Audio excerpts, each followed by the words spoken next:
welcome to the Krueg Show on a Sunday. Hope everybody's having an enjoyable day because the Giants sure didn't. Wow, what a absolute crappy game that was. Giants lose to the Reds. The worst team in baseball rolls into their backyard and slaps them around. That ain't good. MF says watching Summer Sunday is going to be a Homer fest. What do you expect, right? Let's rip into the team on the Krueg Show and be real. Are we ever not real on the Krueg Show? That's the question. I would say we are often real, maybe too real at times. But, man, guys, I mean, that was – and Dan Coccimilgio joins us. I'm not sure if Ryan will join us today or not. But, Danny, what a disappointing day. What a disappointing series for the Giants overall. I mean – wow, Cincinnati rolls in, worst record in all of baseball, can't beat anybody, and won the series and kind of made it look kind of easy. The Giants were embarrassingly bad today. DeSclafani looked bad. He got ripped. You know, DeSclafani went 2 2/3, 7 earned runs, 7 hits, 7 earned runs. Walked, one, struck out, 53 pitches, 34 of which were strikes, but he's been terrible. 9.95 ERA. And then Harleen Garcia got lit in his couple innings, so that kind of took care of the comeback. But Giants, nothing, absolutely zero. Austin Slater dropped a fly ball. My God. People talking about what a great outfielder he is. He dropped a fly ball today. Now, granted, it was a tough wind day, but we won't make any more excuses the rest of the show because the Giants just looked bad. They looked old and bad, and there's just not a lot there. I mean, we can get upset about Kapler and decision making, but to me, this is about Farhan and roster construction. It's not about decision making.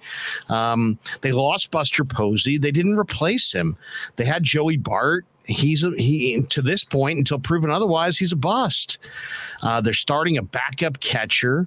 They're rearranging deck chairs on the Titanic with all these comings and goings, the Papirskis of the world. It's just a parade of DFAs, and it's just not a very good club. It's just not a very good club. No. They're not fast. They're not particularly powerful. They have 2/5 of a starting rotation. The rest of the rotation is crap. Right now, Wood, do you want to see Wood, Cobb, or DeSclafani out there? No. Especially DeSclafani, he's just awful. The bullpen is spotty. The defense is subpar. I mean, it's amazing. To me, it's amazing that this club, with Buster Posey and very little other changes, won 107 games last year. I mean, that right there, when you think about that, and then you're thinking about where they're at this year, it's unbelievable. The Reds are 25-47. They're 13-24 on the road. And they just came into your backyard and slapped you around, beat you pretty good. So the Giants, I don't know what to say about the Giants. They're 20-10. Was it 20-16 at home? Is that right? Something like that. 30 and is it? What are the Giants on the year? 39-33, something like that. Yeah, now they are, and the Reds. So they're still over 500, but man, what sub 500 road trip, and then they come home, and you got people like Marty saying they're going to go 8-3 in their next 11 games. I mean, I don't know what was that based on?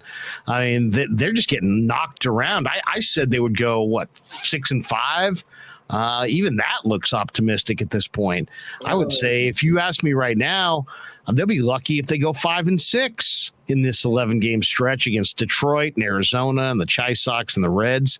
Yeah. And there were people that thought they were going to whip up on these teams, and all of a sudden they were going to use this as some vaulting spot to get back into the race. And I guess you could argue because of the extra wild card team in the National League, they're in a race, but they don't look good. I mean, they really don't. They're not consistent in the pen. As I said, they get 2/5 of a rotation. They're really pretty bad defensively. Not a strong offensive club from what I can tell. It just I don't know. I don't know what to say. Belt, I mean, the entire infield is old and broken down. You got a backup catcher, and you got old, broken down Belt, old, broken down Crawford, old, broken down Longoria, old, broken down La Stella. I mean, that's it. That's your infield. That's your regulars. And then luckily they got Peterson, so he's been good. And luckily Yaz had a bounce back year. And Slater's not bad. But I mean, the outfield doesn't have an anchor point. The infield is old and seen their better days with no range. The pitching staff's 2/5 of a rotation and an inconsistent pen. I'm not seeing it. I'm not seeing the impetus for them to trade any prospects for any veterans. If anything, they ought to do the opposite. Give me your thought, Danny. Yeah, well, the good thing about what's happening right now is it's June, and it's better that it's happening right now because they have time to fix this, because it definitely needs fixing. I mean, they've got a little over a month before the August 2nd trade deadline. So there's still some games available to kind of evaluate and see what needs to be done. But if this trend continues and they can't get off the schneid and get a streak going and start showing themselves as a competitive team, you know, I wouldn't be opposed at all to start trading away some of these veterans like Belt. And you know, I mean, he's got a good contract because it ends this year. So someone might give you a prospect for someone like a Belt, but you're stuck with Longoria, it looks like. Crawford's got another year after this at $16 million. That's not so good. DeSclafani's got 2 more years at $12 million a year, and Wood's got another year. So, you know, the offseason signings were, you know, right now the pitching staff not looking too good. He did get Jacob Junis, and unfortunately he went down to injury, but that looks like a good signing. Hopefully he'll be back around the All-Star break. But they've got to get something going. And I'll tell you another thing that really kind of irritates me a little bit is they're getting just bombed out there. I want to see Gabe show some emotion and get thrown out. David Bell's up 10-3 in the 9th inning. And he comes out arguing balls and strikes that were really borderline. They were just off the plate. And we've seen some more egregious calls go against the Giants. And Gabe comes out, you know, and he's all tight in his nice, tight little shirt. And he's flexing and showing his muscles. And just, hey, dogging. What was that? The little outside, maybe, huh? No! Just get up there and start kicking. By the way, David Bell would have been the manager. David Bell would have been Sabe's manager. At this point. David Bell. I love David Bell. If the old regime had been allowed to stay on, Bell would be the manager, not Kapler. But I don't even know. I mean, Kapler definitely looks like he's lost his fight, or at least when it comes to baseball. I mean, he'll fight about other things, but he doesn't want to fight about baseball. I don't know. It's just that they just seem dead. They just seem totally dead. I mean, it's just the looks and the faces they showed Belt in the late innings. He's just kind of like. He's like, you're dragging himself through it. It's just like, it would be one thing if it was the dog days of August, but it's June 26th. You still got the rest of June, all of July, all of August, all of September. And it's not like they're out of it or anything, but it's just, they don't look good. They don't look good in any phase. And baseball's down all the way around. There's a lot of injuries. The Dodgers are inundated. Well, I heard one explanation, not to interrupt you, but one explanation for that is that because of the lockout going as long as it did, they kind of condensed the schedule, so there's less days off, and that hurts the ancient teams like the Giants. The Giants are old. Giants are old with a ton of age, and this schedule has hurt them. I think the fact that you've got these condensed schedule, and then the other thing is, Farhan's been running the farm system for a few years now. Nobody's ready to graduate to the big leagues yet. And yet some of the veterans are now reaching their expired date, and there's nobody there to replace them. Like Crawford's at the end. but Luciano's not ready. Longoria is at the end, but they don't have a third baseman ready. Belt's probably pretty close to the end. I don't see a first baseman there that's ready.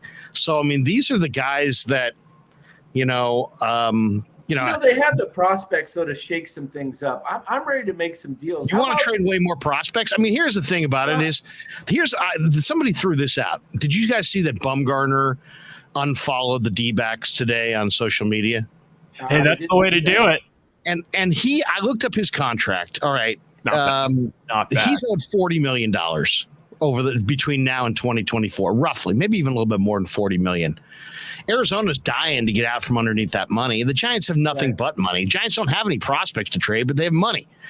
Why not take on Bumgarner at $40 million? It's just money. And then have them throw you a couple players for the effort, like teams do in the NBA, where hey, you want to take on this ugly contract that we don't want to pay anymore. We effed up giving Bumgarner this massive contract. Hey, Giants, you want to take our F up off our shoulders?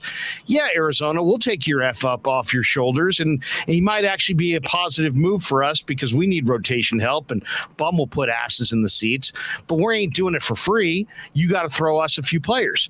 So I tweeted out today, what do you think of this? Take on that contract and get a Pavin Smith or get a Jake McCarthy.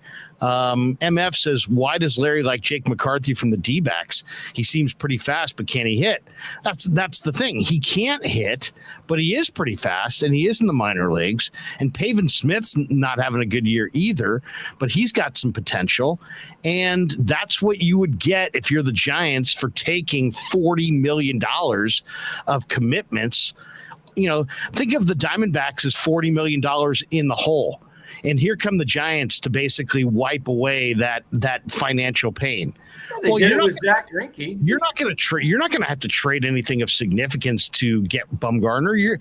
You're just going to be able to get him because you're willing to take on the $40 million. Now, if other teams, if they want to trade him to like the Dodgers, who obviously need rotation help, they could and get prospects, but they're going to have to pay that $40 million. When I say they, the Diamondbacks are going to have to pay that money. What I'm suggesting is the Giants are rich, the Diamondbacks are poor. Take Bumgarner, pay that money the same way that you basically paid for Will Wilson by taking on Zach Cozart. Yeah.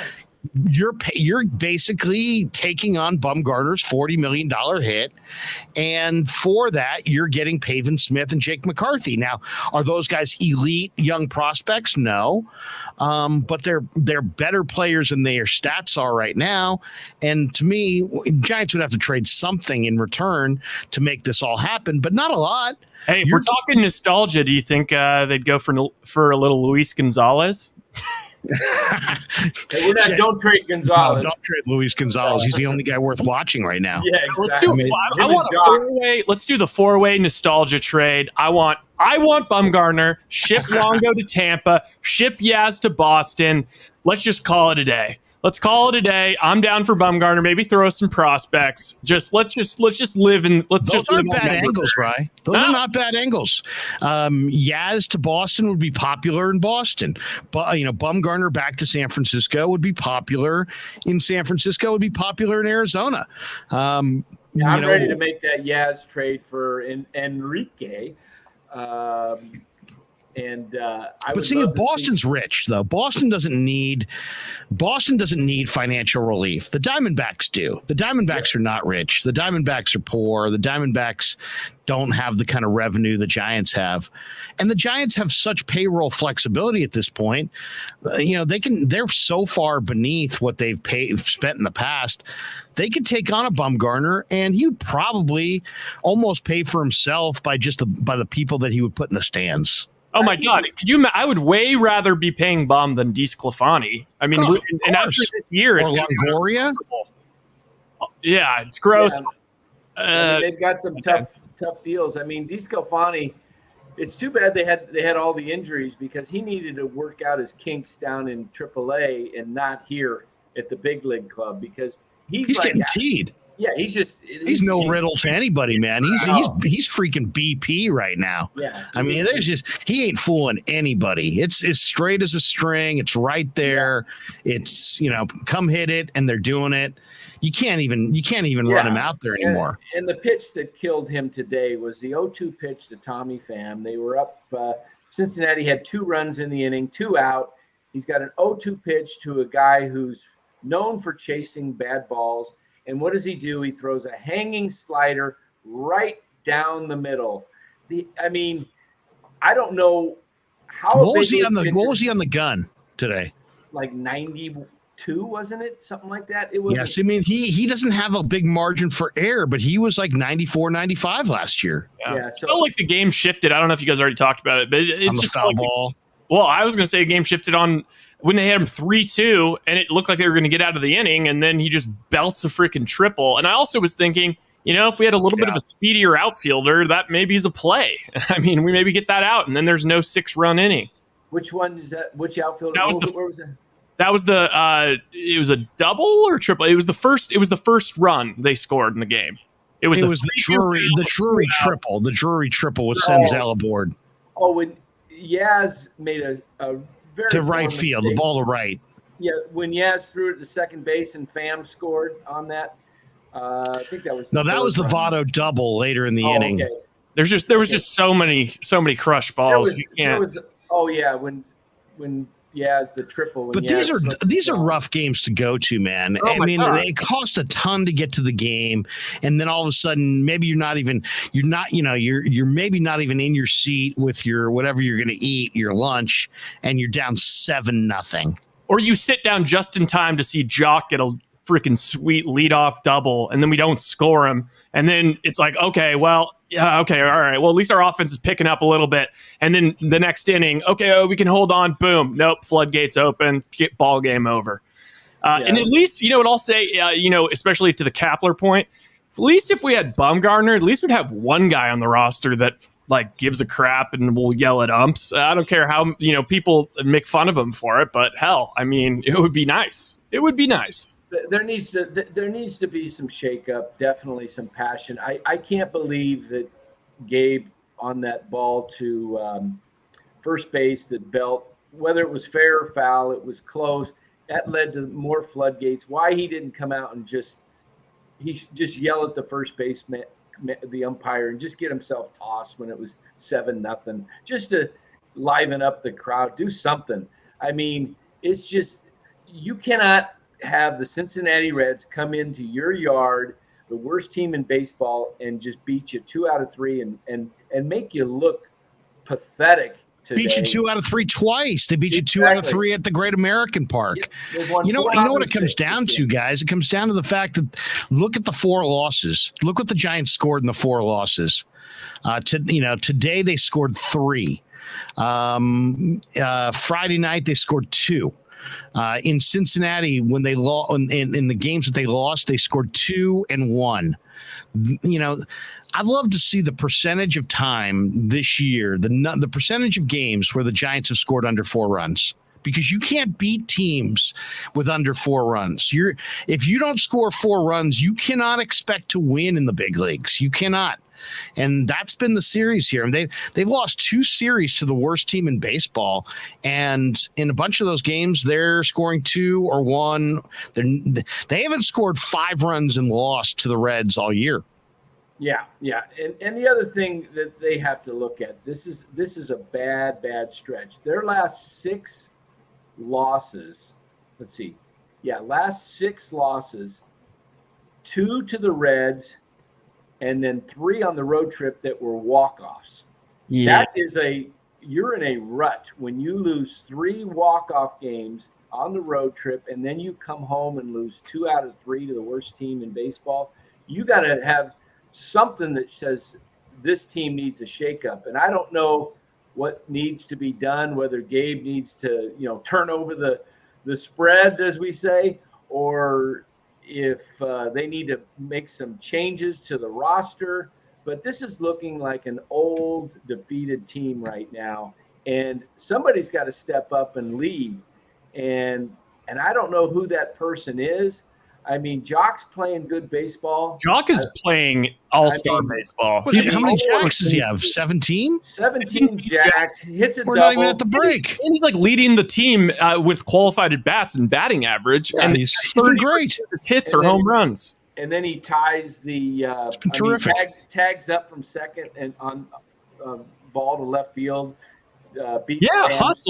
Hustle. I mean, that's just showing some real veteran leadership and saying, "Hey, come on, let's get this fired up." And I feel like he's saying, "Get on my back," and everyone's like, my knee hurts. I can't climb aboard. Yeah, 1 out at third base, and they couldn't get him in.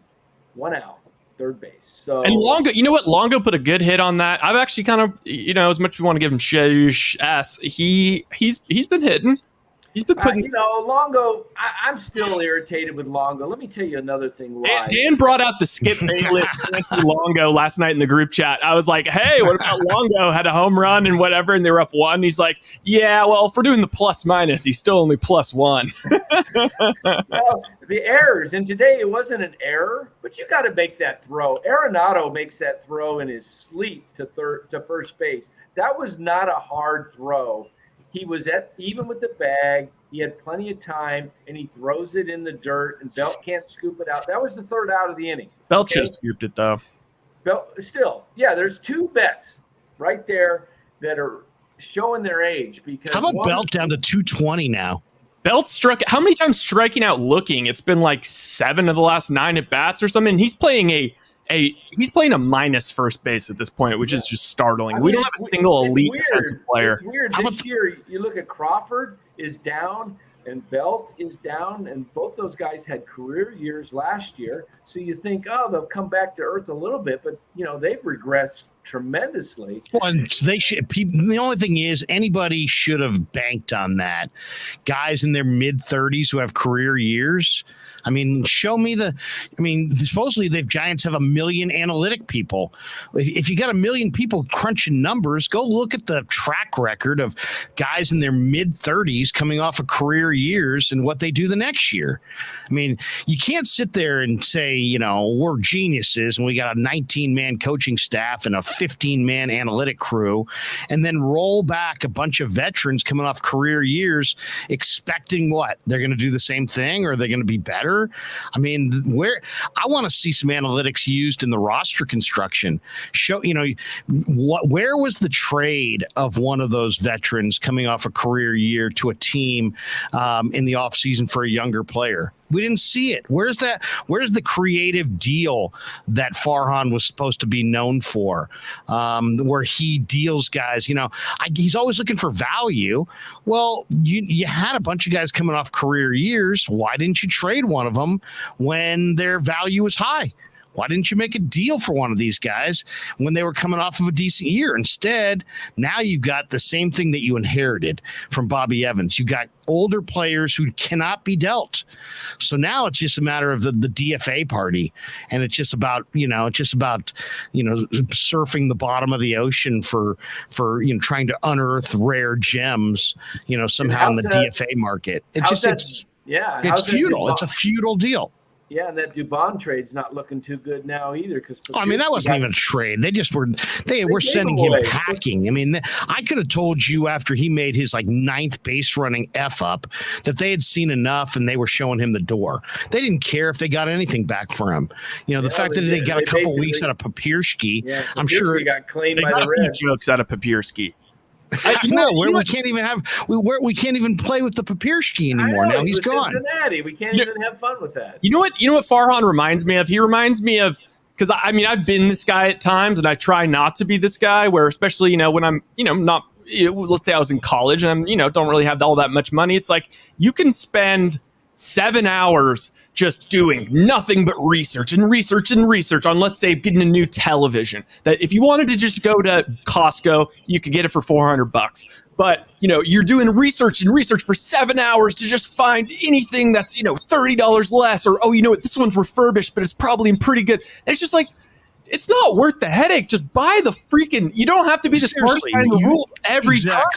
You gigantic cheap ass. Isn't your time worth jack as you're going to 19 different places trying to save $1.75? Shame on you. How about this? The Giants are 72 games in. This was according to Bomdod Kamali here. He says today was the 68th different lineup. What are we doing? Baseball players need routine and consistency. 72 games, 68 different lineup. I mean, that's too much juggling, man. You cannot juggle your whole team all year. I don't care if you have, Gabe Kapler's got limitations. I don't care if you have John McGraw. I don't care if you pick the best manager of all time, Tony La Russa. I don't care what manager you have. You could have a great freaking manager. You can't put out 68 different lineups in your first 72 games. You can't juggle your pen, your rotation, your bench, and your lineup all at once and be worth a damn. I've never seen it. I've seen teams that juggled their rotation but had a set lineup. I've seen teams that juggled their pen but had a set rotation and lineup. I've seen teams that juggled the lineup but had a set rotation and pen. I've never seen a team have no set anything and say, hey, manager and coaching staff, juggle it all year, go for it, and watch that team find their way to October. I just think it's too much juggling. It's too many mediocre fill-in type players. I want to see. Give me something I can sink my teeth into. Give me a player that I got 3 boys and a girl. I'd like to be able to sit there and go to the Giant dugout and buy a jersey. But whose jersey could you even feel comfortable buying today? Larry, I sent it in the group chat. They were on NBC Sports Bay Area. No shade. I still love the Giants. I love all the presentation, but they were promoting the upcoming Detroit Tigers series. If this was a Warriors series, they would put Steph Curry up there. If this was 3 years ago, they would put Buster Posey or Madison Bumgarner's face. They put Gabe Kapler's face. They don't know who to even market. They don't know. They have no idea who's even going to be in the lineup is the problem. They have 11 guys that are all DHs on most teams, and it's bizarre. It's just bizarre. I'll tell you though, they better nice shave of the beard, and great. He's got what did he do? I need that explained to me. I don't know. I'd like to see a little fire, and I'd like to see a little. To me, I don't blame Kapler as much as I blame Farhan for this. Yeah. This is a Farhan situation. This is nothing. It's not like Kapler, if Kapler just did this or if Kapler just did that. This is so beyond Kapler. This is about an old, decrepit, eroding baseball team that's getting worse, that has no core to it, that's juggling everything. They don't even have a regular everyday guy who's in their 20s who you could feel reasonably confident about buying their jersey. Who's got the longest future on this team? If I said to you now, what player on the Giants, the entire roster, is you would absolutely feel dead sure is going to be on the team in 5 years? Logan Webb would be the only one. And Webb. Yeah. Maybe Logan Webb. No position player. That's pathetic, man. Maybe one starting pitcher will be on this team in 5 years. And maybe Duvall. Jock Peterson is having a career year. He might be like the first Giant to have 30 home runs in however long, and they can't even put his face up on the promotional thing because they don't know if he's going to be in the lineup. Yeah, exactly, Ryan. The other thing I'm thinking about Jock Peterson, if I'm Farhan right now, I don't care what it takes. I go sign Jock to a 3-year deal. If it takes $35 million for 3 years, he's making $6 million, double his money. Say, Jock. Because Jock's not only Jock wants to win, though, Danny. Jock came here because he thought he could win. He's been in the World Series the last couple of years. The last thing he wants to do is be some, face of the franchise of some eroding product as this thing. They're not winning jack. Jock may wait to 3 see years. where they go, but I believe Jock, being from this area, would like to stay here. Maybe based on that. I think he may want to stay here and build around this. They have some pieces that they can still utilize and they've got money. So they've got so much money. What would you do? Let's get right I down go out to and it. sign right now. Right now, what are you going to do? You're going to release Longoria? Right now, we've got MF says release Longoria, release LaStella. You, Danny, I could see you being in favor of that.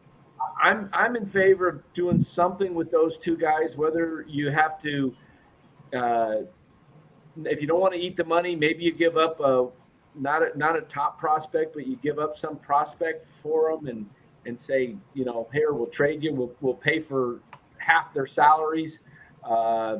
Just take them off our books, get rid of them. I'd like to see, I really think with the outfield to me right now should be every day Jock and hopefully Gonzalez when he's healthy.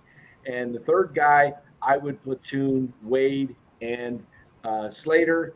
And then I would trade Yaz because you're not going to get anything. This is about the highest value you can get for him right now. Maybe you can get an Enrique Kiki Hernandez for him from Boston.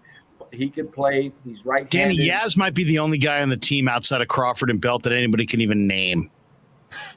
Yeah, well, I mean, so you're going to trade. I mean, I'm just saying. I'm not saying don't trade him. I'm just saying that's the reality.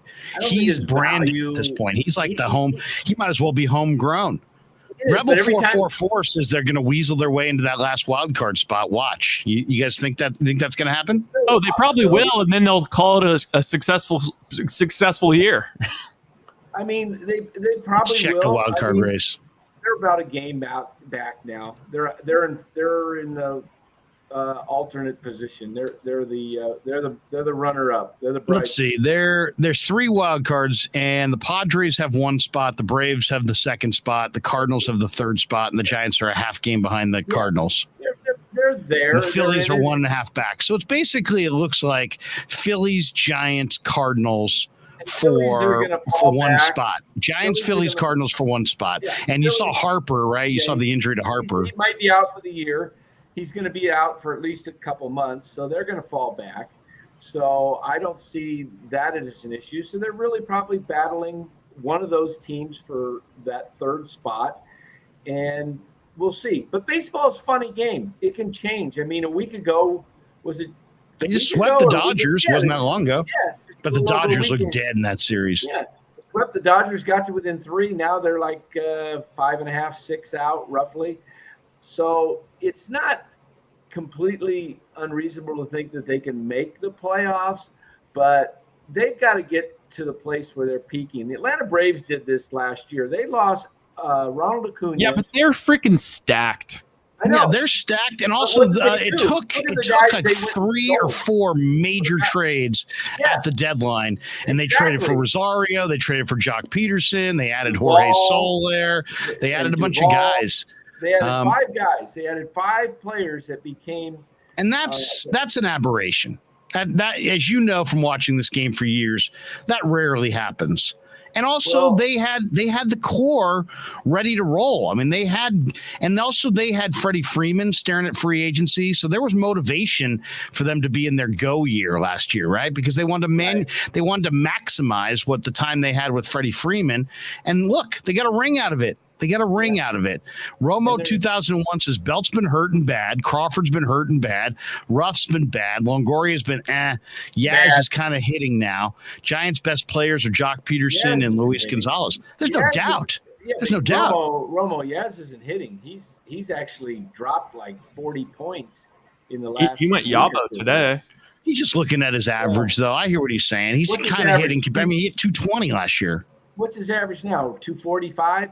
Something like that. Yaz right now is hitting 245 with a 347 on base. The 347 on base ain't bad. Fellas. If we were to start like the Farhan, this new iteration of the Giants, like what year would you say is a fair year to start it? If we were just going to accumulate the record altogether, would you say the year they hired Kapler, 2020? Would you say as soon as Farhan came in, 2018? Well, 2019 was his first full season. Okay, I would say that first year was unfair.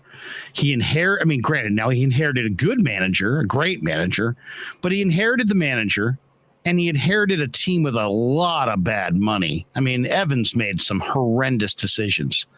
So I think you got to give Farhan at least that first year.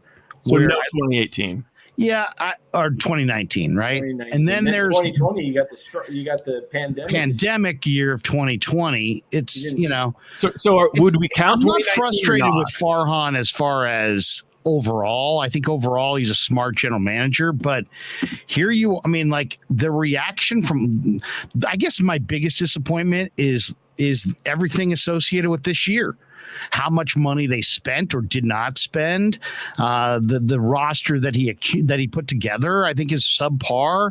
I don't think he reacted well. I don't see the creative deal that he made to trade off of guys. I've yet to see him watch a guy have a good year and then trade him at his high point, for value. I thought we were going to see like 3-way deals and creative trades and more additions like that Will Wilson trade where they took on money and to get a prospect. We really haven't seen that many creative trades. We've seen a lot of bottom surfing. They ate $11 million on that deal of Kozar. I know, and to date, it's a horrendous deal. If I'm an owner and I'm walking around, I'm going, wait a second, you spent $11 million of my money on Will Wilson? Really? Will Wilson, Farhan, really? What's Will Wilson doing right now? Yeah. I mean, where's he? Is he worth $11 million of my money? I don't know about that. I mean, you could take that $11 million and put it into a free agent. I thought you were going to say an annuity. Yeah, an annuity. Yeah. Yeah, you could do that too. SecureMoney.com on the web. Put $11 million there, and I'll buy part of the team. Dang it. I just this year, so the pandemic year, last year they won 107 games. It was miraculous. But this year has been a train wreck. I mean, they're over 500, but I mean, and I guess you could say I like the move of Rodon from Gausman to Rodon. Thought that was smart. We all like Jock Peterson for 1 year at $6 million, but you lost Buster Posey and you let Chris Bryant walk, and you didn't have Donovan Solano. Those are 3 of your best right-handed sticks, and you replaced them with nobody. There's nobody. They have not. Who's the best right-handed bat that this team added this year? They didn't add any right-handed bats. Exactly. So I mean, that's the point. The point is, what team would lose? What team that has the Giants' wealth and the Giants' fan base could lose Posey, Bryant, and Solano from the right side and not do a damn thing to replace them? I mean, if he doesn't get criticized, you got to kind of wonder about the people who are doing the evaluating. Are they in it for a free hot dog in their back pocket? Are they in it for occasionally good seat to the Giant game? I mean, why would you not be critical at this point? You lost Bryant, Posey, and Solano, arguably your 3 best right-handed hitters, and you did not add a single right-handed bat of note at all. And now your offense looks pretty lame. And so who's that on? Is that on us? Does the fans? Is that on Gabe? No, it's on you. It's on Farhan. I think it's on us as fans. It's on us. Let me look at it. Let me put it this way, another way. It's not Farhan's money, probably, right? Unless he's getting part of the profits. Which, if that's the case, he was kicking tires on Trevor Story, according to the report. Yeah, so the report's a lie. Here's my point. Their payroll is like what? Seiya Suzuki. They were in the bidding for Seiya. Their payroll is like 12th or something in the major leagues, and we have a paid-for ballpark. You got the Mission Project that is bringing in. It's like a cash cow. This ownership is loaded. Yeah, and they are not spending anything. They came off a 107-win season, and they shrunk their payroll. Right. I just did some math, fellas. I think maybe a little interesting. I think a little perspective, perhaps, because I think we can all agree that last year was an outlier. Yeah. It was a sample size outlier. If we want to go from 2019 to 2022 in terms of our record, we would be winning at a 55% clip. That's 90 games won on average per year. This year, just our record this year, 54% on pace for 88 games. That sounds about right. Now, if we want to be if we want to be extra fair and cushy, we can be like, all right, let's do 2020 through 2022. It's going to get a little skewed because of the crazy last year. That's 60% winning. That's 96 games average. So I think that's probably the truth is somewhere in between. We're probably on average about a 92 win team, which is probably what we're going to end up about this year. It's just feels like they're going to win 92 games. I don't know. I mean, we're on pace for 88, even with this slump. Yeah. So I mean, yeah. Let's say we're probably on pace for like 80, between 85 and 95. And I just, I'm getting major. It feels like we're like the Utah Jazz or something. Like it's just we have no chance of getting over the hump, and we're gonna make the playoffs, and we're gonna do fine. It just feels like we're the Utah Jazz. I just don't like that. I'll tell you what. If this season ends, whether they squeak in or miss it, I want them to go all in the offseason and sign Aaron Judge. Because I got to say, everybody in the chat saying I'm high, like 80, team will win 75, we'll win 80 to 82. I mean, we're still 39-33. We're still on pace for 88. Yeah, they're way over 75. Come on. Yeah. That's a They got team off to a hot start. I thought, Susan Slusser said they would be a 90-win team out of spring training. I thought that sounded right. I thought between 85 and 90 wins, I thought sounded right. And look, this team's lack of depth is startling. All of the questions have been answered with negatives. Is Elliot Ramos ready? And is Joey Bart ready? And you know what I mean? Is Crawford and Belt and Longoria all going to take dramatic steps backward? That has happened. So it's like almost everything that you could assess at the beginning of the year has all the answers have all been negative. Are they going to have an answer behind the plate? And they have no answer at all behind the plate. Yeah. None. Hey, and just in case anybody's new in the chat today, because we have been growing. If you're new to the chat, accurate. Hit subscribe right now, because our numbers are growing, and we need you to subscribe. And we deliver content. Today's we're going off a little bit, but it's not always negative. But Carlo P says this Larry is scary. Why? Because I'm telling you the truth. Everybody's so used to everybody sucking everybody and kissing everybody's ass that anybody who comes out and says the truth about the team is like, whoa, where's this guy coming from? My goodness. This was a really horrendous series of baseball. You just got your butts kicked by the Cincinnati Reds in your backyard after a sub-500 road trip. Yeah. My God, if you're not frustrated by the way this team's playing right now, you're probably just not all that into it. And they're very lucky. Too. They're very lucky. We've been kind of building this up that there was a grace period of the Warriors winning the championship and the Warriors parade and the fun draft night and the buzzing of that. But now you're 2-6 in your last 8, and you've got walked off 3 times, and you lost twice to the Cincinnati Reds. So they're not just lost. They got destroyed, and they look bad doing it. They look bad at pitching. They look bad in the defense. Slater had 2 gaffes. Belts play, and then he's throw behind, and then everything that fundamentally Yaz's throw to second base when they could have probably thrown it to the cutoff and had a shot at Pham at home plate. I mean, why are you trying to throw a bullet to second base on a ball that you chase? You're not going to get him at second. It's an easy double. Throw it into the cutoff man, and the cutoff man can then make the decision whether to throw it to third or throw it to home. That's just baseball 101.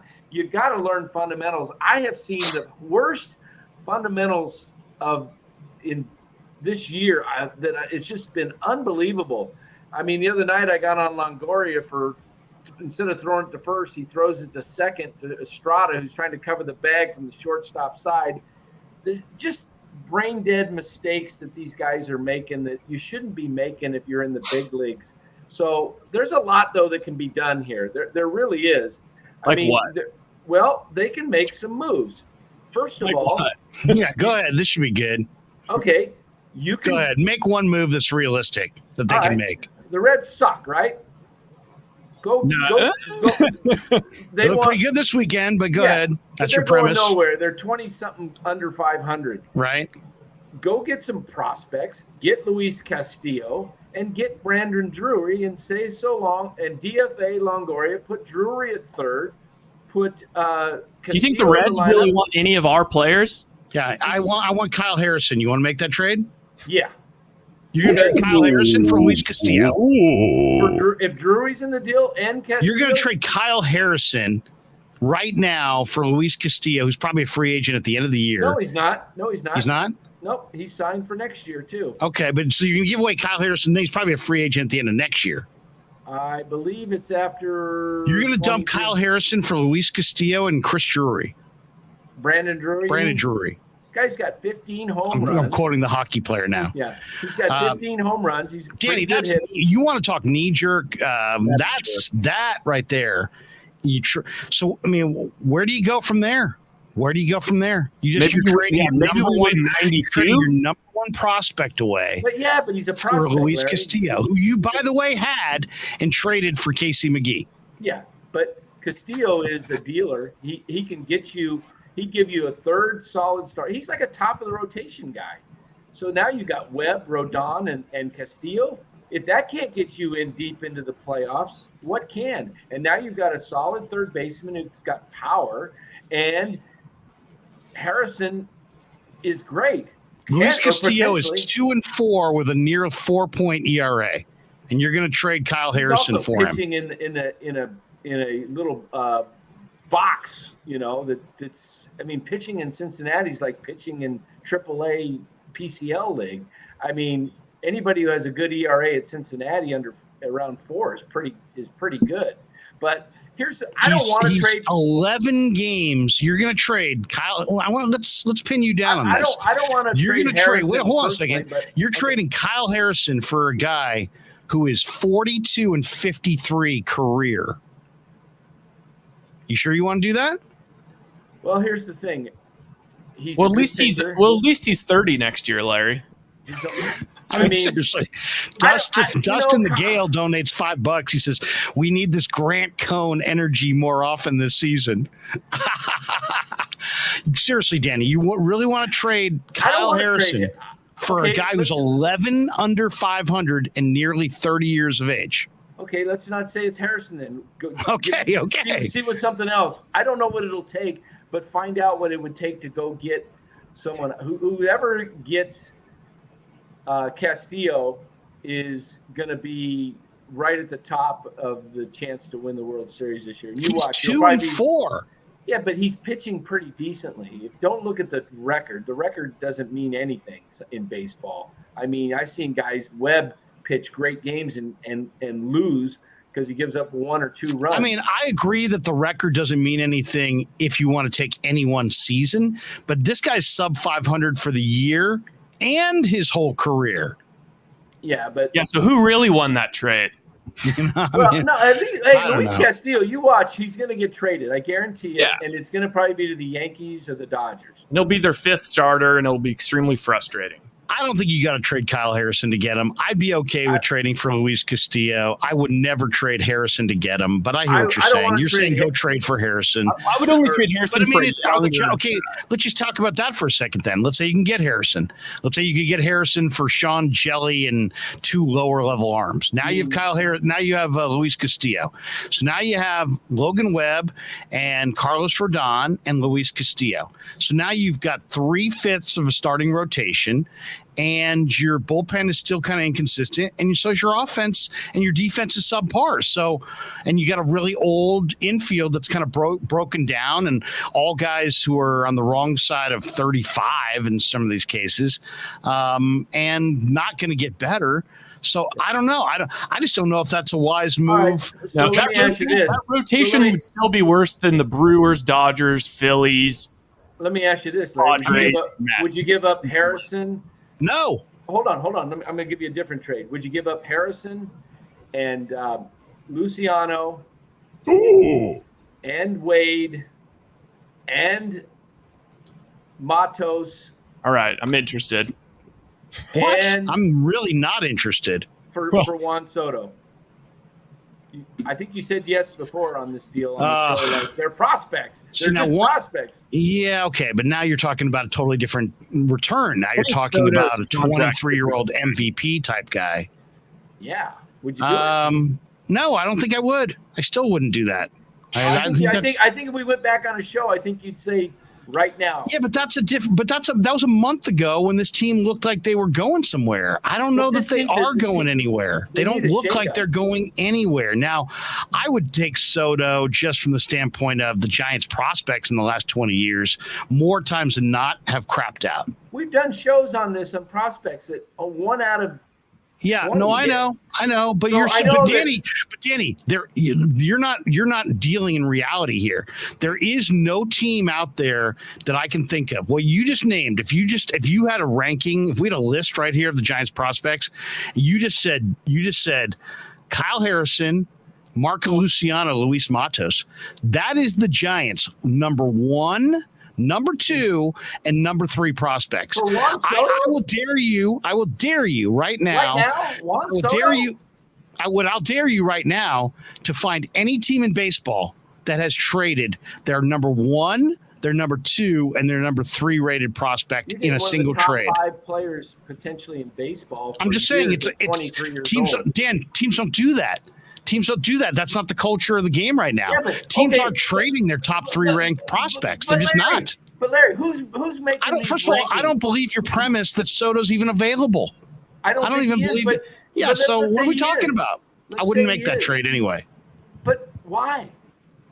Why? Because nobody in the game, in the sport right now is trading their top 3 prospects. If you're top prospects though.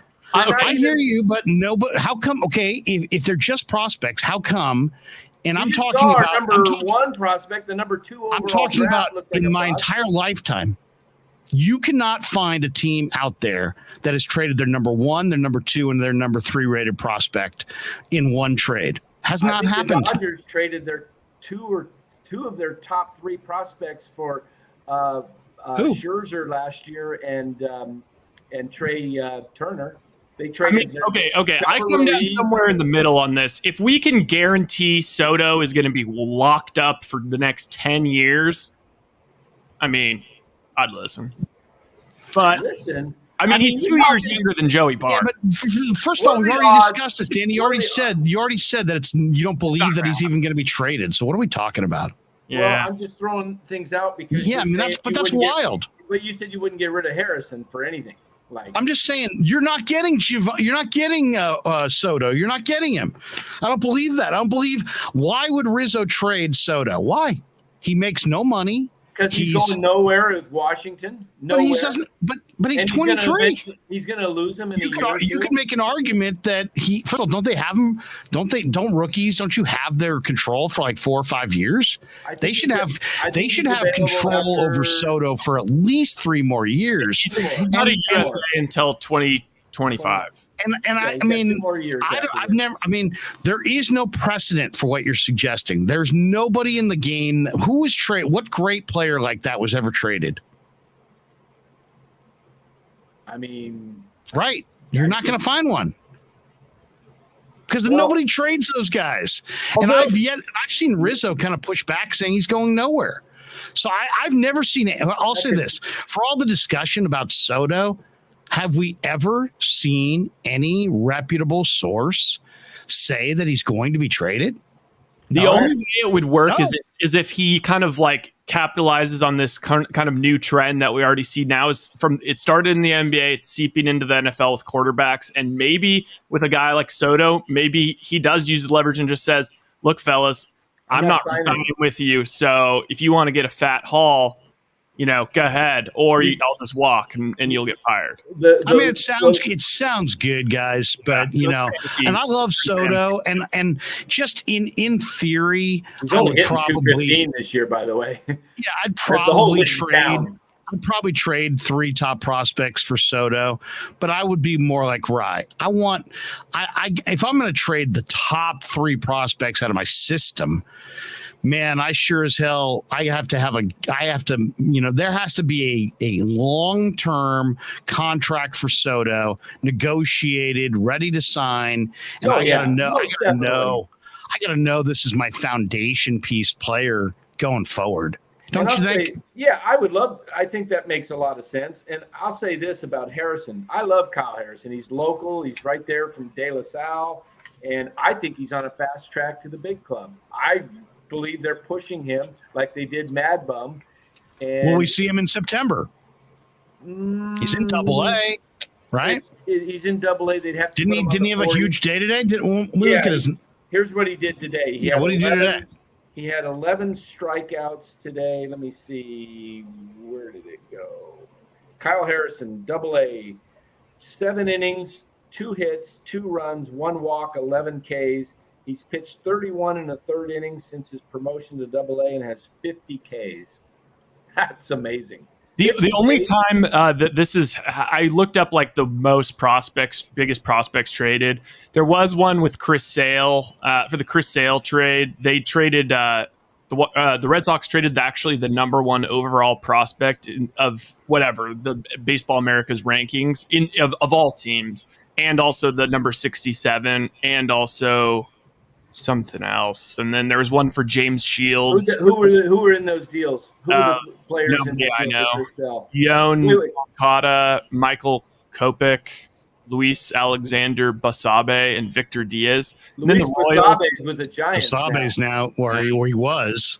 Yeah, I think he got released or something. Yeah. But okay, you guys just made my point. Top prospects in the top 100, and they've all done what? Yeah, but Danny, your premise is that you could land Soto, and I don't think Juan Soto's going anywhere. Would you make the deal because you were saying you wouldn't get rid of Harrison? So my point was, what would you? I don't. First of all, I just don't. Because none of these guys are guaranteed to be. I know. Believe me, I know. The other way this could go is we could go back in a time machine to 2009 and be like, okay, Bryce, what would you guys trade for Bryce Harper? I'd probably give up Posey, Bumgarner, Lincecum, Joe Panic. I don't know. What's anonymous? They really don't. They really don't have anything to trade that they would trade. I don't get his point here. Juan Soto was brought up in the. On the flip side, tell Dan who was traded for Juan Soto. The prospect won that trade. What's he saying there? Oh, it was Juan Soto traded to the Mets? I don't believe he was. I thought he came up in the national system. Oh, blah, blah, blah. Okay. I mean, you could look it up. Maybe he was traded. Look up Juan Soto. You'll find his track record. I'm not sure exactly. We got Rye on it. I don't have my Baseball America right at the ready right here, but he might have been dealt. You signed. Everybody, people are saying, "Oh, you guys need to relax," and they're still, they're a half game out of the 3rd wild card. It's not about that. It's just that it's not about the standings. They got plenty of time. It's just it's not that they can't make the playoffs. Where it's just that. The team is really, really unexciting right now. Right. And they don't seem like they're getting better. It seems kind of like it's kind of an eroding product. You've got some older guys. You've got some, and some of the some borderline major league guys. You got a bunch of inconsistency throughout your roster on every level. They don't have the rotation is really thin. The lineup's really thin. They've got some guys who aren't really major league that have been on this roster. The Padlows of the world. We've already seen a parade of these guys. So it's not like anybody's saying, "Oh, the season's done," but I just don't see it. I'm not seeing it. And are you telling me that, just because they're a half game out of the wild card, the 3rd one, so they added a wild card team. So because of that, you're a half game out. Okay, great. To me, it's all about entertainment. I don't find this team that entertaining this year. I agree with Matthew Mears. This team is old and washed. I agree. It's not entertaining as a season ticket holder. It's pretty hard to. Heck, you can't even sell your tickets. No. Yeah, some of my tickets haven't been able to sell, but just because. What does that tell you? That tells you all you need to know. This guy's got an investment in the team. He can't even offload his seats. Guys, by the way, I think, Larry, you brought this up just as a fun exercise like a week ago. You're like, let's just say you could have anybody in the entire big leagues. Like you could trade for. You could have anybody in the entire big leagues. Like, who would you take? Or no, I think you said Reese Hoskins, but I know you were being contrarian. Well, I'm just saying like a guy that I'd like to see on the team, because I'm a Sac State guy. He went to Sac State, and I like Reese Hoskins. After when we were playing the Braves, I realized that the actual answer that has to be the answer 100 times out of 100, it's not Ohtani, because Ohtani's contract's about to be up. I think that the answer is Ronald Acuna. I didn't realize what that guy was signed to. It's a freaking like 8 years for $100 million. Yeah, he's signed through 2029 at about $15 million a year. That's a freaking bargain for that guy. Oh, totally. Yeah, he took the money early instead of getting paid before arbitration years, and he's making more now, but he's sold himself short. Yeah, it goes 15, 17, 17, 17, 17, 17, 17. Like, that's just pretty good. The Braves did that. They did it with Albies too. Yeah. Those guys, they came from third world country, and they were offered tremendous money right up front to them, and sometimes it's better to do that because you got the sure thing. What happens if one of those guys blows out their knees or they bat 200 for 3 years in a row? And look at Belt this year. He's going into his free agency year. He took the $18 million thinking, hey, I'll turn this into I'll parlay this into something bigger. He's not going to make $18 million next year. Now, at this rate, he'll be lucky if anybody signs him to $10 million. So sometimes it's worth the gamble. But I'm looking at people in the chat saying we want Matt Duffy back. You want to just keep reinventing the old, come on. Why? Because he's got a fat cat? I mean, Matt Duffy, what's Matt Duffy hitting? I don't know. Giants fans are pathetic sometimes with some of these. I mean, I like Matt Duffy as well, Matt but Duffy. come on. He is actually hitting decent, but he's like basically a DH for the Well, they A's. shouldn't have traded him. I mean, it was a bad idea to trade him, but I mean, it's hard. He's not Schmidt. Yeah, it's not Matt Williams in his prime. You can go find Matt Duffy anywhere. I mean, I like him as a guy, as a player, but I mean, come on, this love affair with Duffy, please stop. I mean, please. I mean, you can find you can find a better version of Matt Duffy in David VR down on the farm. I watched a little bit last night of Giants in AAA. Did you watch any of that? I didn't see anything. No, they were on TV up in Sac. You're kind of reminding me. I got to get up and watch a River Cats game every now and then. I like minor league baseball. Yeah, I mean, the warm nights in Sac. I mean, Sacramento's a hot place in the daytime, but there's some beautiful nights in the summertime. And it's right there on the river, and it looks like the place was totally freaking empty. I mean, it was really empty. So you could go and sit anywhere you want. I mean, it was just like you got your own section. Giving away some swag. Oh, we could definitely do a live stream. Look at that comment. Giants Niner fan says, I'm never getting financial advice from Coccimilgio. Hell of this, hell of that. Can Joey Lightyear? It was also Brandon Drury. It was a 2-for-1 deal. If you want to know the truth, and I still nobody cares about Brandon Drury. Hey, the guy's got 15 homers and he can hit. All right. I'll take your word for it. Get Brian Reynolds. Yeah, there you go. It's just it's not that the season's over, all hope's lost, or anything like that. It's just think of the Giants like. If I told you, like my kids today, where I'm like, hey, you guys want to sit down and watch the game? And then all of a sudden they go upstairs and then they come downstairs and it's like, Dad, we're going to go to the pool. We're going to go swim. You want to go swim with us? And I'm like, no, I'm watching the game. And I look up and it's 7-1. Then it's like 9-1. I'm like, what am I doing here? What the hell am I doing? What am I sitting here on the couch? Exactly. Like, get off the couch.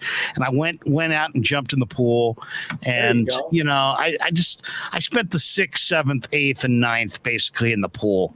There you go. I would have done the same thing if I wasn't going to be on the show and had to talk. I'd much rather sit out in the hot broiling sun of Walnut Creek and splash my kid around and dunk my other kid and throw the baseball around in the pool than sit there and watch this crap. I mean, this is a bad product right now. It really is. It's you know why it's so bad? Because it's entertainment and it's not entertaining. That's the thing. I mean, I love the Giants. Nobody would ever question that. But this group is not entertaining. I mean, I love Jock Peterson. I love watching Peterson hit. But the rest of this thing is dry and dull. I mean, Luis Gonzalez goes on the injured list, and suddenly it's like, wow, who knew that Luis Gonzalez meant so much? But I mean, it's just like, Austin Slater, Wilmer Flores, Donovan Walton, Evan Longoria, Darren Ruff, Kurt Casale. Let's see. I mean, it's like, what? What are we doing here? I mean, there's nothing interesting about any of those guys. Okay, we're taking over the team. The three of us have been given the assignment to completely take over this team. Let's start with the positives. What do we have on this team that is positive? Webb and Rodon are pretty entertaining. I would say. I love that. I would look at it this way. This team won 3 World Series titles. Okay, they're still in the building phase, obviously, because they didn't spend any money. So don't tell me you're going for it. You're not going for it. You bypassed a chance to go for it when you didn't do anything in the offseason. So you're not going for it, really. You are just building. You're in the rebuilding phase. So you say, what do they really have? They have Carlos Rodon, who they can trade. That's what they have. They have Carlos Rodon, who they can trade.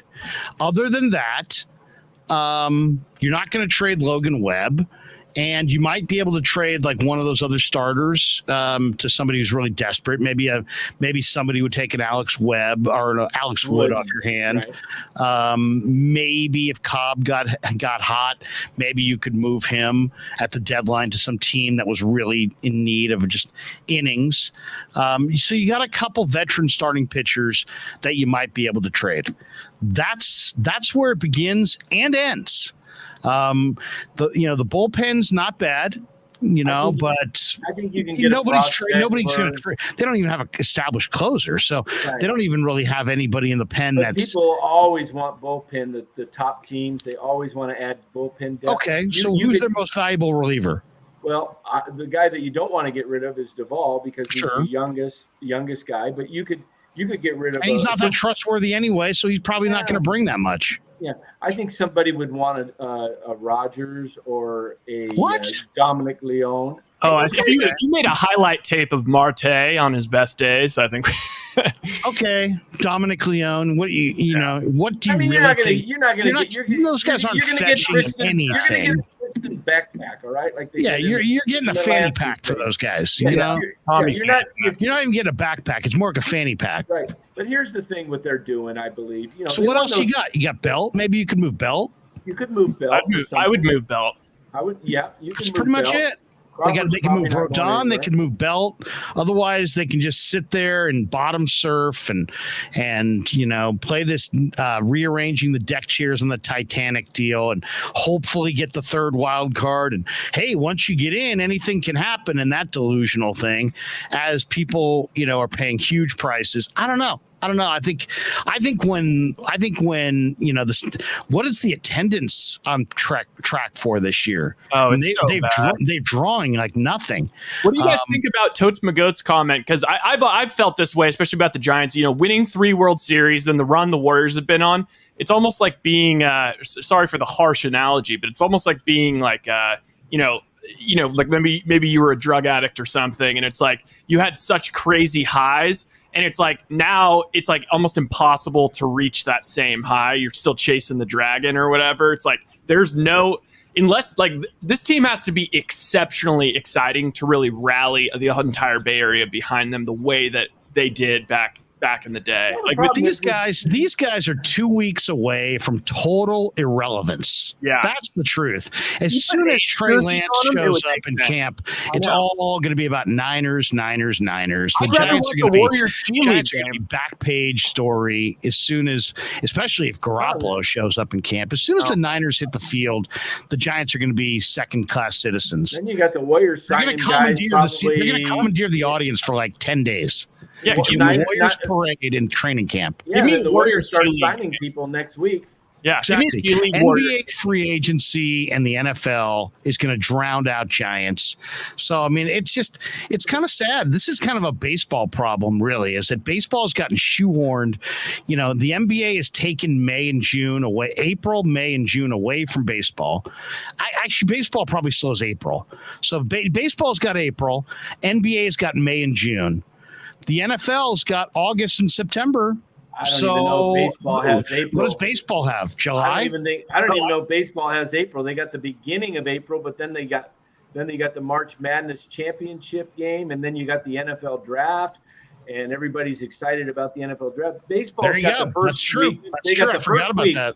They got the first week. That's it. Honestly, I think you could make a cogent argument that just specifically for this year, that baseball is in 7th place in the United States when you factor in NBA, NFL, college basketball, college football.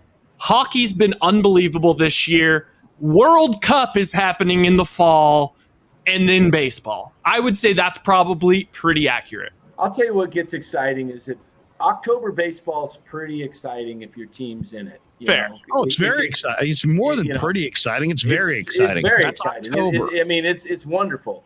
And, the Giants are still can get there. They have to turn things around. They've got to add to the pitching staff because I'm telling you. They need to get rid of Harrison. No, I don't want to get rid of Harrison. Believe You me. just traded him. You just traded him 5 minutes ago. If I was able to get Castillo Okay, possibly and Brandon Drury, because I think it shakes up the club a little bit. But I think What about this one? Here's Jose Fonseca Jr. Trade Yaz and Longo for Bryce Harper. Yeah, that's just like Patini and Guy Soulars. Come on. Patini and Soulars for Schmidt. Yeah. That isn't going to happen anytime soon in your lifetime or mine. Okay. This guy says 80 and 82 club. No, it's not. Who is that? You don't even have a name. Look at Danny. That's the player to be named later. Here we go. Rebel 444. Trade for Cedric Mullins. I'll take Chris Mullins. Cedric Mullins isn't going. I mean, Chris he's Mullin. Mullin. Yeah. Cedric Mullins is a great center fielder if he stays healthy with Minnesota. I agree. Peter Zimmer says they look like a 78 to 81 win type team. Right now, today they did. That's far on Feather in his cap. They look like a 75 win team, but they're going to win 90. That's what he's going to be able to say. Can I put a different spin on this because please do. We're being a little negative and we're frustrated. Hopefully, we're being more than a little negative. All right, so yeah. Some of the comments 73 or 79 and 83, 80 and 82. Todd K will not support this product anymore. Let me just tell you this. They looked awful this weekend.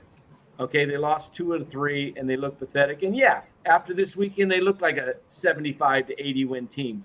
They just got done playing 4 close games against the Braves. They blew one that they were up 3-1, and that was Jake McGee's fault, and you could put the whole thing pretty much on one guy. But they played. But you know what's worse than that? They were thoroughly outclassed by a team that's so much more talented and so much more fun to watch. Yeah, but they weren't thoroughly. Every guy on the Braves. That's my point, Larry. They weren't thoroughly outclassed. No, but they lost 3 out of 4. I mean, they were 4 good games. Okay, but Danny, what I'm saying is that team, every guy on that Braves team would hit 3 or 4 on this team. Every guy. Yeah, but the Giants are made up of a roster. This is an entire lineup of guys who he should hit 7th. My point is, seriously, on a championship team, Slater hits 7th. On a championship team, Yaz hits 7th. On a championship team, Jock Peterson did hit 7th. Yep. On a championship team, guys like Flores and Walton don't get at bats. On a championship team, Longoria doesn't get at bats. On a championship team, Belt's probably hitting 7th. I mean, they don't have a 1, a 2, a 3, a 4, or a 5. It's a lineup full of 6 and 7 hitters. That's the truth. It's not that great of a lineup. I agree, but let me just put it this way: They lost 3 of 4. Easily could have been a split. And I think we're talking differently if they split with Atlanta and they don't blow that 3-1 lead in the ninth, because the bottom line is they played 4 games with Atlanta and 1 run separated them. Every game was a 1 or 2 run game. They won what they win 12-10 is the one they won. They lost 2-1, 4-3, and 7-6. They were. But Danny, you're not listening to me. You're not listening to me. What I said was every guy in that Braves lineup would hit 3, 4, or 5 in this giant lineup. Why wasn't it such a more of a? Because it's baseball. It's baseball. Yeah. So what? Beat us. So there's nothing more meaningless than you got close but lost in the regular season. So what? I can find a 4-game stretch where the Oakland A's hung around and looked good. I can find a 5-game stretch. Heck, we just watched this Reds team. They're horrendous. They just beat the Giants 2 out of 3 in San Francisco. I mean, nothing. You can point to any 1 or 2 baseball games and say it's the reflective of the season, but it's not. I don't think you can sit here and say the Titanic is sinking and there's no hope. I still think this team can make the playoffs. They're in a bad stretch. Baseball is a long season. You go through stretches like this. What this is showing us is they need to make some changes. And I'll go back. But they don't have anything to trade. Yes, they do. Yes, they do. And they don't need a ton of things to do. They need a couple of holes filled.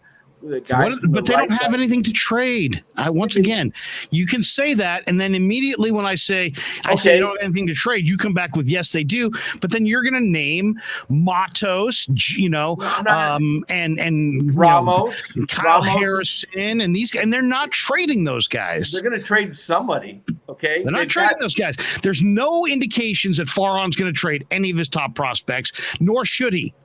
I don't think he should unless he gets somebody who's a bona fide. So you're not getting anything. So this is what it is. So you build around the edges, and you get a guy like Brandon Drury from the Cincinnati Reds, and maybe you give up a mid-level prospect, or you give away Lamont Wade, and because you've got an abundance of left-handed outfielders. You got Yaz, Gonzalez, Wade, and Peterson. You got 4 guys to play 3 spots. And they all need to be playing when they're facing a right-handed hitter. So, yeah, maybe one of those guys is the DH, and you go with all 4 of them in the lineup. But you're not going to have to do that every day. They need to have some balance and add a right-handed bat.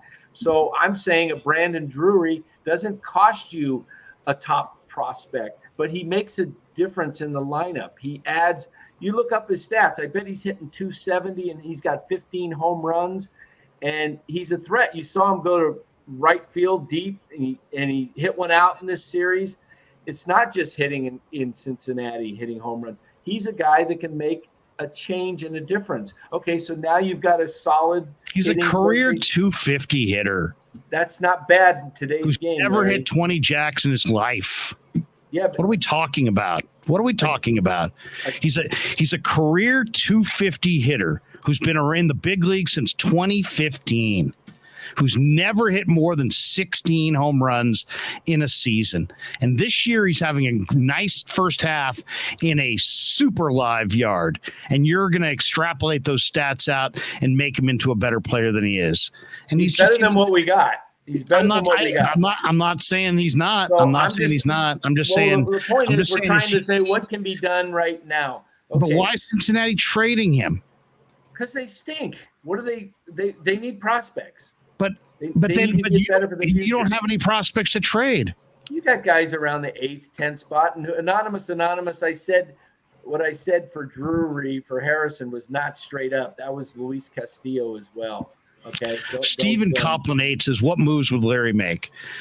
I would sell off of. I would see what they're obviously they're bottom surfing, so you just continue to bottom surf for a few weeks, but you get to 2 weeks from now, 3 weeks from now, you get to the July 26th, let's say a month from now.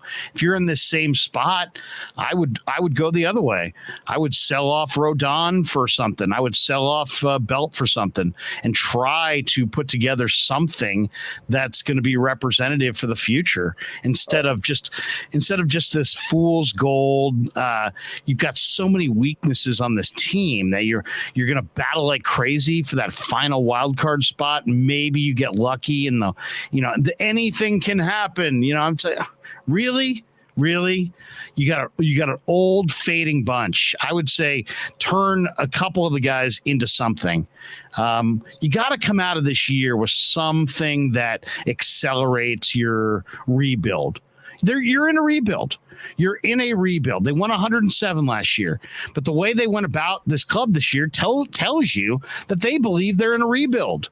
So they're in a rebuild until they show otherwise. And I'd rather trade a couple veterans like Rodon and Belt and maybe get a piece that I can use in 2023 and beyond than make another Caleb Killian, Alexander Canario deal for a rental like Chris Bryant, just on the hope that maybe you outrun Philly and the Cardinals for that one wild card spot. And then once you get in, maybe you make something happen. I guess we've seen it happen before. The Giants. Hey, they won the World Series that way. Yeah. And, I know. So that club was better than this club. But as an executive, your goal, unless you're the Dodgers or the Yankees and you have unlimited prospects and money, you just try and get in. And that's what the Giants have done. And you do build it the right way. No, you don't give up all your top prospects. Well, you just suggested 5 minutes ago that they do. Yeah, for Juan Soto. You had a huge trade that traded their top three prospects, despite the fact that no team in baseball ever does that. I do it for Juan Soto. He's 23. All right, but the premise is that Juan Soto's available, Danny. I don't believe he is. Before you talk one more sentence about Juan Soto, you have to produce something something credible that shows that he's available. And until you can produce something credible that shows that he's available. When I say credible, I'm just saying anybody in baseball, Jim Bowden, you name it. We had rumblings. Kirkchin, any baseball insider that will put in print that Juan Soto is available before we're going to discuss it for even one more second. Yeah. Otherwise, it's stupid talk. I mean, it really is. It's like trade for Griffey Jr., trade for Bonds. What are we talking about? These guys are not available. Rizzo said no, but it could be posturing. Rizzo's the GM. Exactly, but he could be posturing because it did come out, Larry. It did come out. I didn't just make up this one. Go ahead. Deal. Where is it? Produce it right now. Right, look it up. It was out a month ago. I don't put that on Ma. Produce it. We talked produce about it. If you've got a rumor, then produce it. You've got the internet. All right, I'll look it up. Look it up. Look it up. I'll look think it about up. it. But here, the thing is what we're. But I mean, think about what you're saying, Danny. Think about what you're saying. There's lots they can do, and then you immediately go to three guys for Soto. I said and now you're talking about trading for a 30-year-old guy hitting the career 250 hitter who's having a career year. Maybe he's getting. And you're gonna have to pay a lot to get him. No, I wouldn't pay a lot to get him. I know. I've got some sobering stats to throw out there. All right, we got Yaz is 4 for his last 37. Belt is 2 for his last 17, 10 strikeouts. Crawford 7 for his last 31.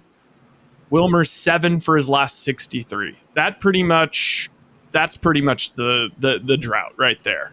It's not that nobody else is actually really slumping that bad. Lestella's not hitting horribly. Casale's not hitting horribly. Ruff's not hitting horribly. Longoria's not hitting horribly. Those 4 guys are really killing this team. I would also say this guy, Jay, says these mental miscues are on Cap. We've seen a lot of mental mistakes. This team is not sharp. They're not sharp. And then you've seen a regression of the defense this year. Now, crazy. Is that what does that mean? Does that mean that these guys are losing range? Probably. They're getting a step slower. Yeah, they're older. Okay, here's the thing.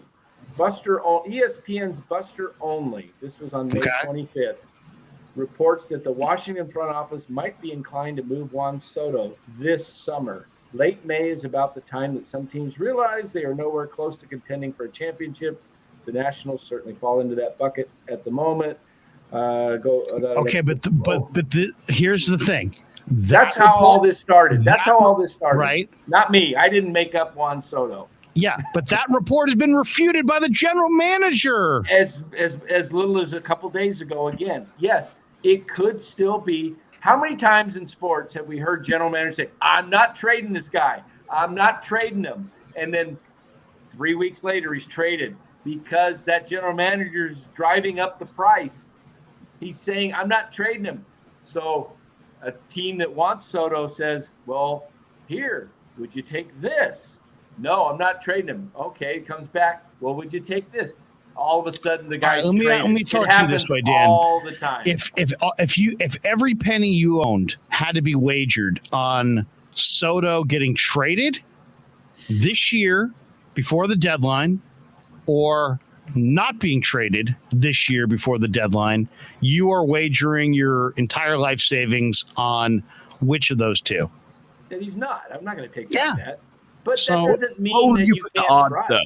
What would the odds have to be before you wouldn't put some money down? Like, would you take 8-1 that he gets dealt at the deadline? I might. I might, but not all my money. Not all of it, but but I might take the odds and say, okay, I'm willing. You've already traded Kyle Harrison for Luis Castillo here. Peter Zimmer says no chance. Don't trade Harrison for Castillo. Huge mistake. I said that just Donovan's calling you Dealer Dan. I probably I don't know if I would do that. I wouldn't do it straight up. I had Drury in the deal. Jose Fonseca Jr. Yaz and Longo to Philly for Harper. We already did that one, didn't we? That's a silly one. All right. No, I mean, they're all... Matthew Mears. Dan has passion and wants to win. I respect that, but rebuilds take time. You can't just make a bunch of trades in one day and fix this team. That's true. No, that's what I love about Danny. He's always looking for solutions, and that's a great thing. Looking for solutions is better than just being they're going to suck forever. I respect the hell out of Dan, but I will say this. I think there's things they can do. Clarence speaks. Mute his ass right now. Hey, you don't have any. You're not. You got to be. Who has the power to mute me again?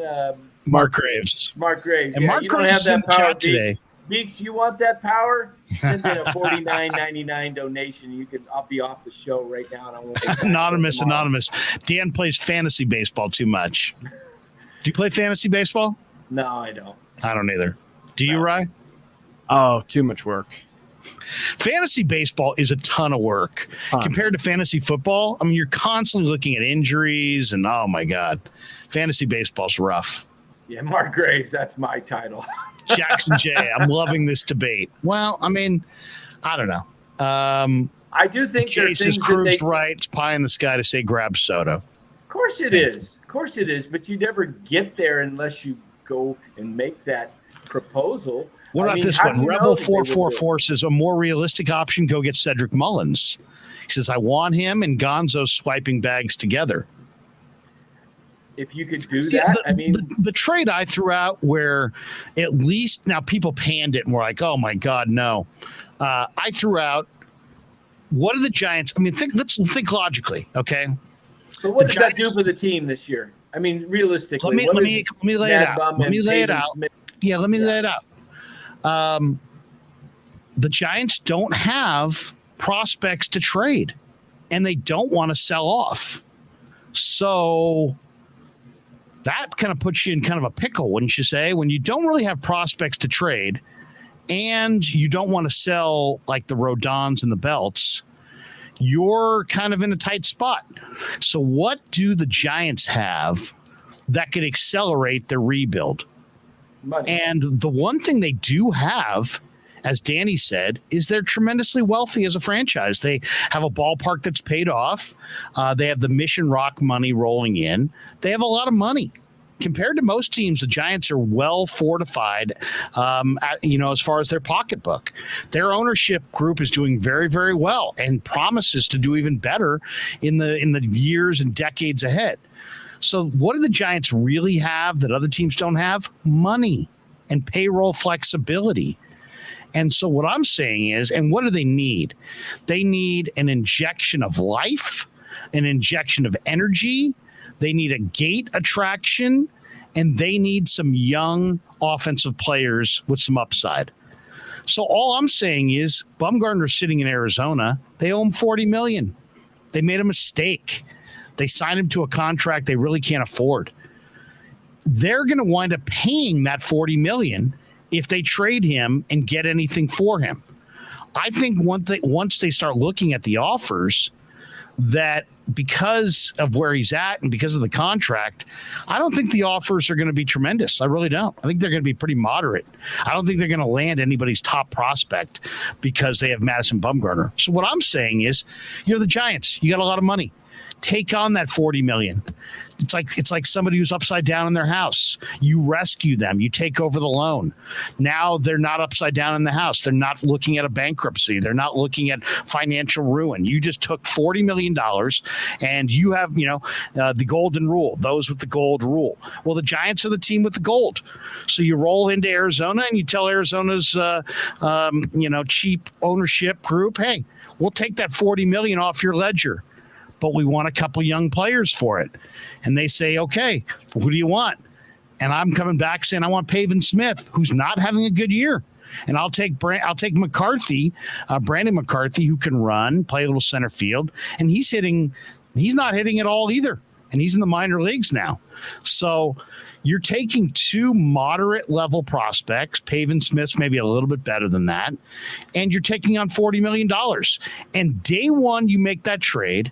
You add speed and power and depth to your position player group. You have a first baseman of the future now in Pavin Smith, who you can plug in for Belt. You have a DH spot now where you can plug Belt into because Pavin can play first, or you can play Pavin in left, and you can use McCarthy and his speed to kind of give yourself a little bit of a jolt, maybe off the bench until he can get the bat going. And you add another starter who's going to put butts in the seats, and he's only under contract for 2 more years. And 2 years from now, it's at $14 million. And he might, I'm not saying that Bumgarner's going to solve their situation, but at least you got a guy that people have an emotion about, know about, care about, and might pay for a ticket to go watch. And you've got 2 extra bats and a guy in McCarthy who can really run. To me, it's at least a trade that's possible. Okay, so you got Pavin Smith and McCarthy, and you put them on the big club. Who you getting rid of? Well, that's the beauty of it. Pavin Smith can play first base, DH, or left field. I don't care. I don't care who you're getting rid of. I mean, there's all kinds of guys to get rid of. I mean, you pick your poison. But who's Pavin Smith? Wait a second. You just had hold on a second. You just promoted Padlo. You just had Papirski. You've had a parade of nothings.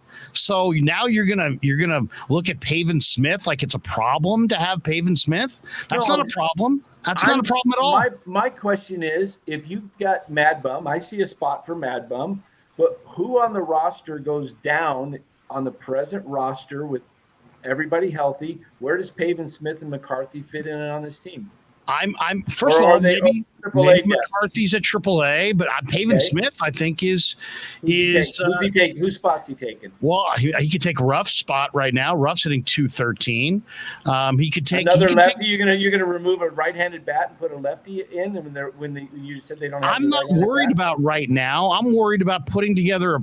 Right now, you have a group of position players where there is nobody who's guaranteed to be on this team next year, who's a position player outside of Crawford and Belt, who are both in decline. And at least Pavin Smith is young. At least I agree. Pavin Smith's fast. He can play center hit. field. He can play first base. He's got some pop. I'm saying you got three different spots you can put him in. I mean, Belt to me looks like he's at the very end. I don't know what Belt you're watching. The Belt I'm watching. Oh, I agree. Looks terrible. He looks terrible. Awful He looks. So I'm saying, turn the page. You know what I'm saying? And also, at least the trade that I'm proposing is a trade that you're dealing from strength. You have money. They don't. So you're going to be able to take these young players for relatively nothing simply because you have money. I'm just using what I have at my disposal, which I don't have prospects, but I do have cash. And so that cash trade to me is smarter than Matos, and all, Luciano and, because I'm in agreement with GD5 trade for Soto, but come on.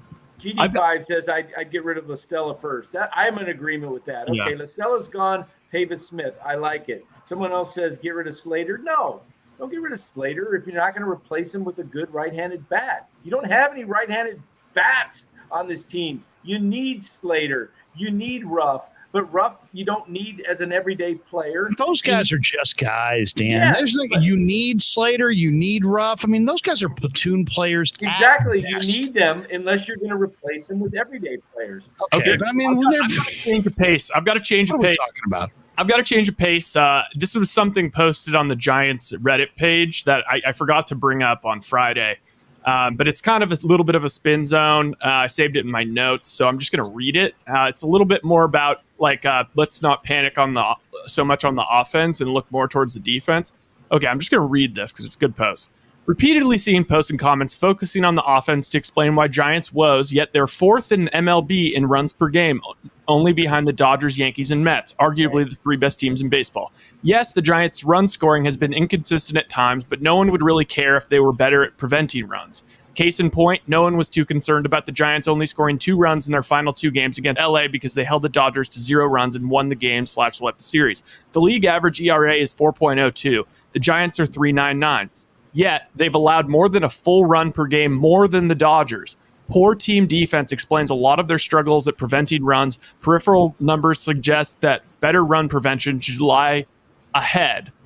Defense shouldn't be hurting them quite this much. All in all, to be 38-31, despite coming off 2, just blah, blah, blah, that's all, whatever. Severe pessimism isn't warranted at this stage of the season. Remember that if the Padres had a great record this time last year and ended up finishing under 500, it's still early enough that some teams will fall and others will get hot, blah, blah, blah, blah. That's all just kind of fancy. But mainly, I would say to that is stats lie and liars use statistics. I mean, I can come up with, I agree. I've looked at the exact same stats. I've done the entire profile on the Giants on every phase of the game. I know where they rank in all these different categories. But then put those aside and let your eyes tell the story. Yeah. They are lacking offensively. The Giants have scored 4 runs or less 36 times this year. That's a lot. That's a lot. Yeah. That's a high percentage of your games. That's practically. Well, I say that's exactly 50% of the games. I was going to say half the games they've scored 3, 2, 1, or 0. But I would say if we had last year's defense, I think that we win 3 out of 4 in Atlanta, and I think that. But it's all tied together. They've got fading veterans whose defense is getting worse. And last year, I think last year was an aberration.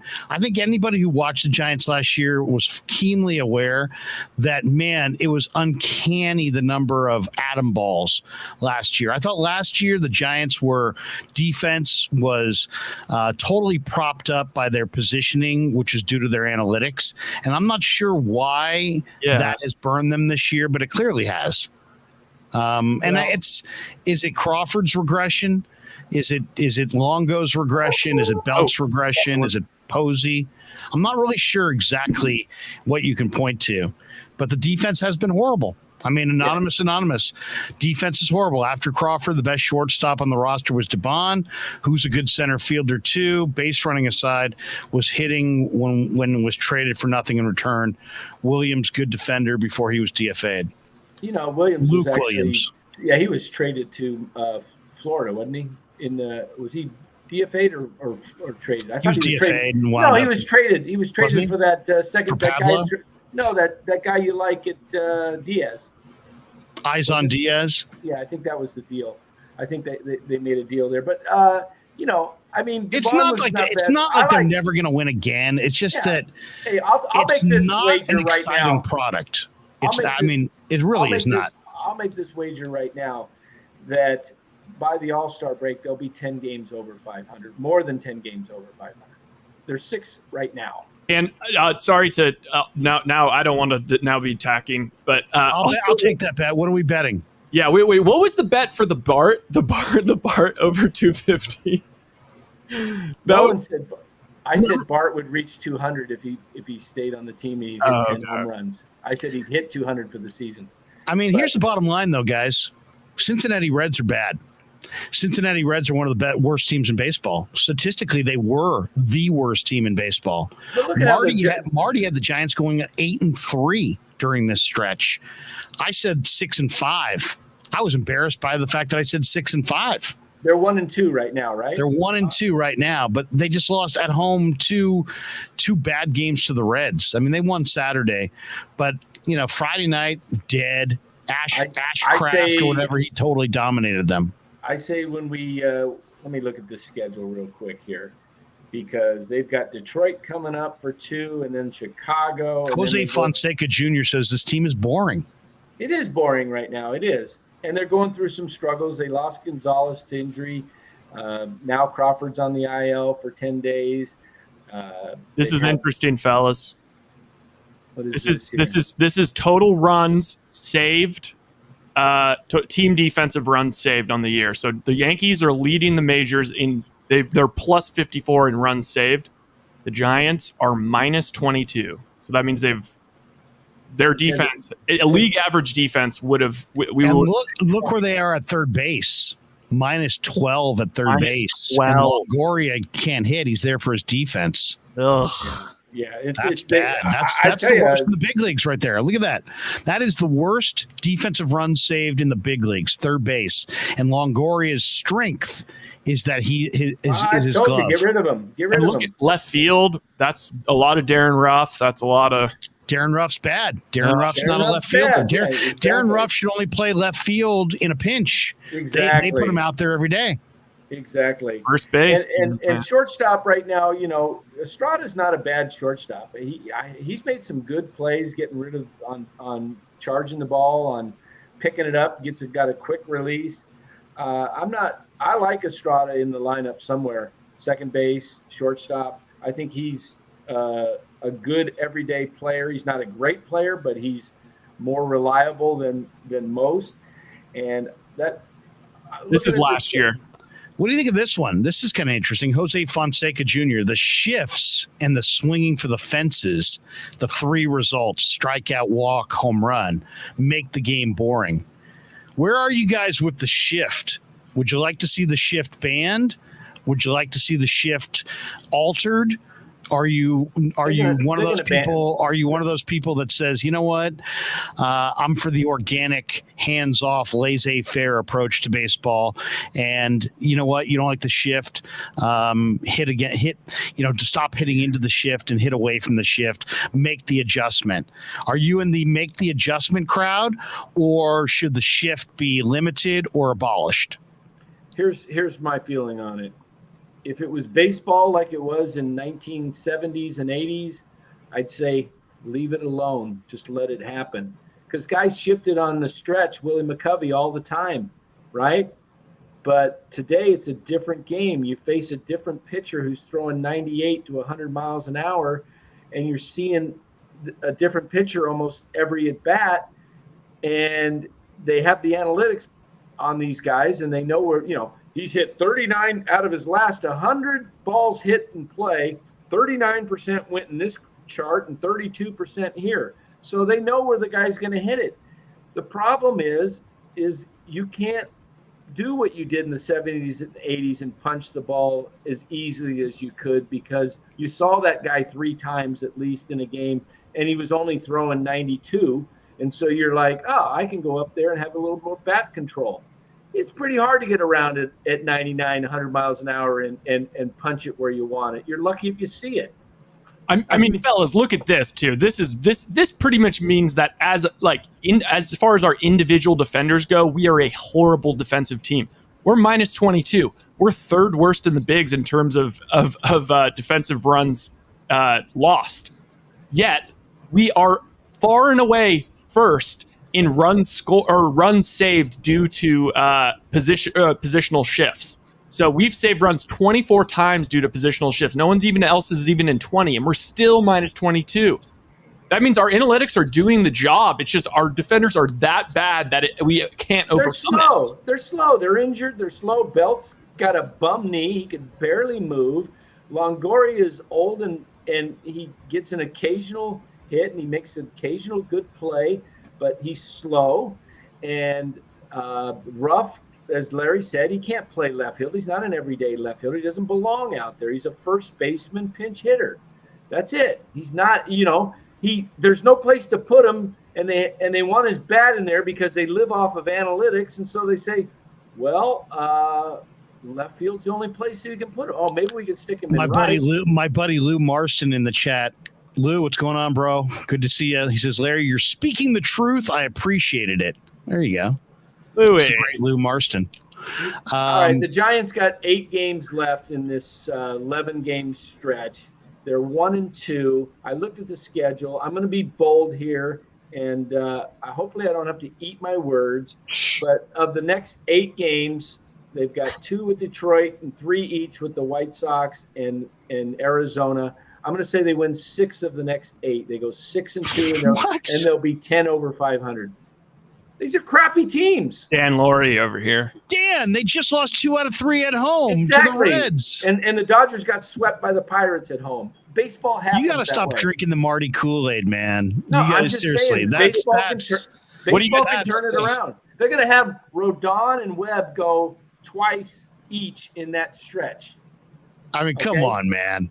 Seriously, what did you see this weekend? So wait, let's go through it again. Say it again. Say that stretch again. Let me bust this bad boy out so I can laugh at this. At home, and then 3. Okay, so they got 2 against Detroit at home. They're probably going to split. I think they'll win them both. They got day off tomorrow, and they got a day off Thursday. That favors their pitching staff. Okay. And then they go into the weekend with the White Sox, and they'll win 2 of 3. Why? Why are they beating the White Sox 2 out of 3? White Sox aren't, Bronx Bombers. I mean, they're not bad, but, they're not – I'm not scared of them. I mean – Okay. I mean, they're 34 and 37. They're a little bit under 500. Okay, so now they're 4-1 on their next 5. And then they go into Arizona. But I mean, they just lost 2 out of 3 to the Reds, who are 25 and 47, 15 out. But that doesn't mean they're going to stay that way. This is I'm a team. Reds have one of the worst run differentials in all of baseball, and now they're going to beat these other teams that are better. What do you guys think? Are you guys? And they're going to beat 2. They're going to win. They're going to go into Arizona and win at least 2 of 3. So they're going to be 6-2 in the next 8. It's not impossible. And then we're 10 games over. The Arizona part I could see because the Giants party in Arizona. They love that ballpark. But they always hit there. Yeah, I just think that Detroit is. What's Detroit's record? They're going to be like 15. What's 10, Detroit? 10, Detroit is 28 and 44. Yeah. Okay. Another crappy team. So the Giants just got beat up by a crappy team. I don't think they go in against Detroit and think, oh, this is easy. They got a better win percentage than the Reds do. I know, but I think they go in and say, hey, we better wake ourselves up before we get, before some of us start losing jobs. Because do you pull DeSclafani for Sam Long like GD5 is suggesting? I don't think they will. I think knowing Kapler and Farhan, they're invested in him. They just signed him for 3 years, $36 million. They're not going to pull him. No, I would, but they're not going to.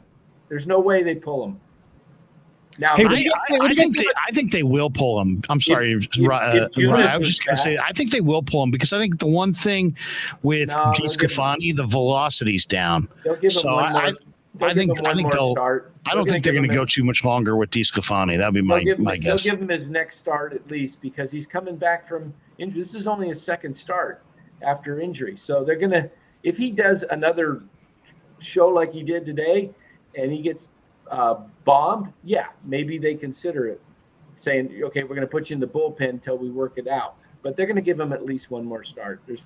Here's the problem with the Giants here's one big problem with the Giants is that they don't have a lot of strikeout pitchers. So it puts a premium on their ability to field because their pitchers, for the most part, are not going to punch guys out. They're going to put the ball in, hitters are going to put the ball in play. And then the Giants' regression on infield defense and outfield defense has hurt them dramatically this year. And it's because they don't really have the strikeout pitchers, so you gotta pick up the ball. And when you're not picking up the ball and you don't have strikeout pitchers, man, it's hard to win. It's hard to win that way, and that's what we've witnessed. We've seen a regression in range, but they're not sure-handed this year. And there's so many balls that are hit that should be outs that last year were outs. This year they're not outs. Yeah, the defense is really the problem right now. The defense and the lack of timely hitting has just really killed this team. I mean, they get guys, they load bases up and they don't get anybody in. They're slow guys. I mean, I was surprised they sent who was it that scored the run? Was it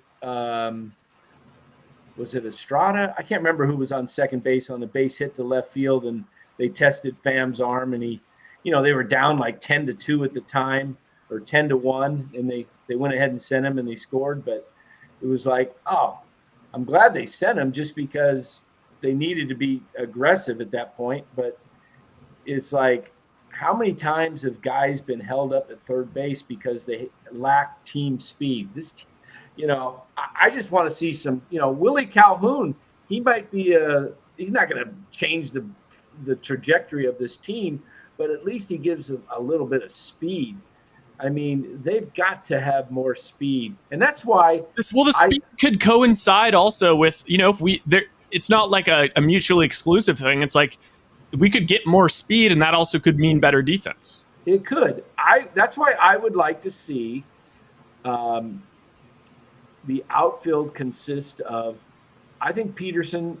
He's not the best outfielder, but you want his bat, but he's good. He's not like, he's a liability like Ruff out there. So put Peterson out there more often. He signed with the Cubs last year in free agency because he wanted the shot to play every day. And they gave him that shot in the beginning, and he didn't hit against left-handers, and so they started the platoon. And he signed here probably knowing that he was going to be platooning a lot. But let's see if he can play him, occasionally against the left-handed guy. 75% of the pitchers they face this year are right-handed, by the way. So, he's going to be out there most of the time. Put your whether it be Yaz out there or Slater and Gonzalez when he comes back. And the odd man out should, maybe they keep the other guys at DH, but let's get some speed back in this lineup. Gonzalez is fast. Yaz has got speed, not much, but he's okay. Slater's pretty fast. Slater, they say, is the fastest guy on the team. Estrada's fast. Get him, give Crawford more rest against left-handed pitching. In fact, I'd platoon him at this point. I would platoon Crawford and put him in there against. I'm sure that's going to go over like a fart in church. Who cares at this point? Show up. You're going to bench Crawford against left-handed pitching. Yeah, I am. For who? I'll put Estrada at short, and I'll put Flores at second. Wow. Maybe you'd light a fire. Danny, you watch this team every day. Yep. Anybody who watches this team every day knows that when you take Crawford off the field, the Giants' regression defensively is significant. He is everything to them offensively. Yeah, any pop up in the middle of the diamond, he gets. He is easily the most valuable defensive player on the team. Now he's regressed defensively, but when you take him off the field, there's like a chaotic feel to the Giants defense. I'm only suggesting against left-handed pitching. What's he batting against lefties this year? I bet it's under 200. Probably. I'll tell you right now. It's not good, but he's not, because his numbers aren't good, period. I know. That's what I'm saying. They're even worse against lefties. He's probably hitting about 180. Yeah, I'll look it up. I'll look it up right now. I don't know. To me, we're talking about a team being bad defensively. But he's I don't know that slow. you get better. Crawford is slow. He's hurting. He's. They say Kapler, even before this knee injury, said he was going through some other things that were causing. He's had some hamstring or quad issues this year. I think they just put him on the 10-day IL because they're saying let's just reboot. Shockingly, he's hitting worse against righties than lefties. He's hitting better against lefties than righties this year. How about that? What's 235 against lefties, 221 against righties. Wow. So now do you want to bench him against righties? No. but I still want to. I know it is surprising. That is a surprising split. I still want to. What do they call it in the? You're sticking with your point, regardless of what the stats say. Load management. I think Crawford needs some load management. I wouldn't be opposed to that. Kevin Stevens is right. He says the Giants will never sit Crawford. I agree. They're never going to sit him. Crawford needs one if you play 6 games a week, he needs minimum of 1 day off. If you play 7, I'd bench. I would say 2 days off. Here's the thing, Danny. Here's the thing. You're not going to have. I hear what you're saying about Crawford, but you better go trade for like a Jose Iglesias, because if you sit Crawford for Tyro, I don't think that's going to play well. Now, if you want to sit Crawford because you've got an established big league shortstop who's right there and ready to play, I think you're going to find that maybe even that's not going to go over well. But at least Crawford can't sit there and be like, what? But if you sit Crawford for Estrada, I think you lose Crawford. And I don't think you can afford to lose Crawford. I think he might be the most important guy how do you on the lose team. him? He's signed for next year. No, but I mean, as far as emotionally, I think you lose his support if you're Kapler. I don't think you lose him. Wait a second. You think Kapler can sit Crawford down and that Crawford's still going to have this great attitude? Oh, no way. No way. I think it lights they a fire. tried to do it last year, and then it kind of lit fire up under him. It pissed him off is what it did. Exactly. That's what you need to do right now. You want to piss off Crawford. Something. Get him going. All right. He's. If you think that's the solution, piss off Crawford. If you sit him down occasionally and it lights a fire under him, why not? But you're assuming that there's not a fire. There might just be the fact that he's 34 and regressing. You know what I mean? Then why would you put him out there every day? Because he's your shortstop. He's the best thing you got. But if he's regressing right now, he's the worst shortstop in baseball. You've already committed to him, Dan. You made a commitment to him. I'm not benching him. I'm just giving him a day off. You are benching him. You just said you're benching him against left-handed pitching. Once a week. All right. I just don't know that that's going to be the answer, because I think there's more negative there than positive. You know, there's a reason that you don't bench. I mean, on this team, 30. Crawford is Danny. How old is Crawford is the 34. Crawford is the only everyday guy you have on this team. Okay, look at this. That is the truth. Look at it this and way. your plan is to bench him against lefties, despite the fact he has better numbers against lefties. 1 game a week, whether it be a lefty or right. Give him some. And then let's talk about that. You're going to piss off your shortstop and the only everyday guy you got for 1 day a week. I think you could only do it if you got his agreement. Like, look, I don't care if I got your agreement. Right now, you suck. Show me you're an everyday player and that you can play every game. And you can play at a level between what you're doing now and between what you did last year. Just somewhere in the middle. Carlo P says, Dan ruffling some feathers. Just show me where you're going to make Crawford an example for this super flawed baseball team. Last year, how many times what did they do with Posey? That just seems wrong to me on so many levels. What did they do with Posey? They benched him a lot to give him rest. What did they do in the playoffs? He played every game. Okay? This is a 162-game schedule. The guy's 34. He plays the toughest position in baseball where you have to be at your best and you need Kevin rest. Stevens says, fans will be very upset, Dan, if the Giants were ever to sit Crawford. Sorry, Dan. Giants will never sit Crawford. I don't care. I don't know if there's enough fans. Cosmo agrees with I can't even sell my tickets. What do you mean? Cosmo says, who cares if Crawford gets pissed? He bats his weight. Exactly. I can't even sell my tickets for 20.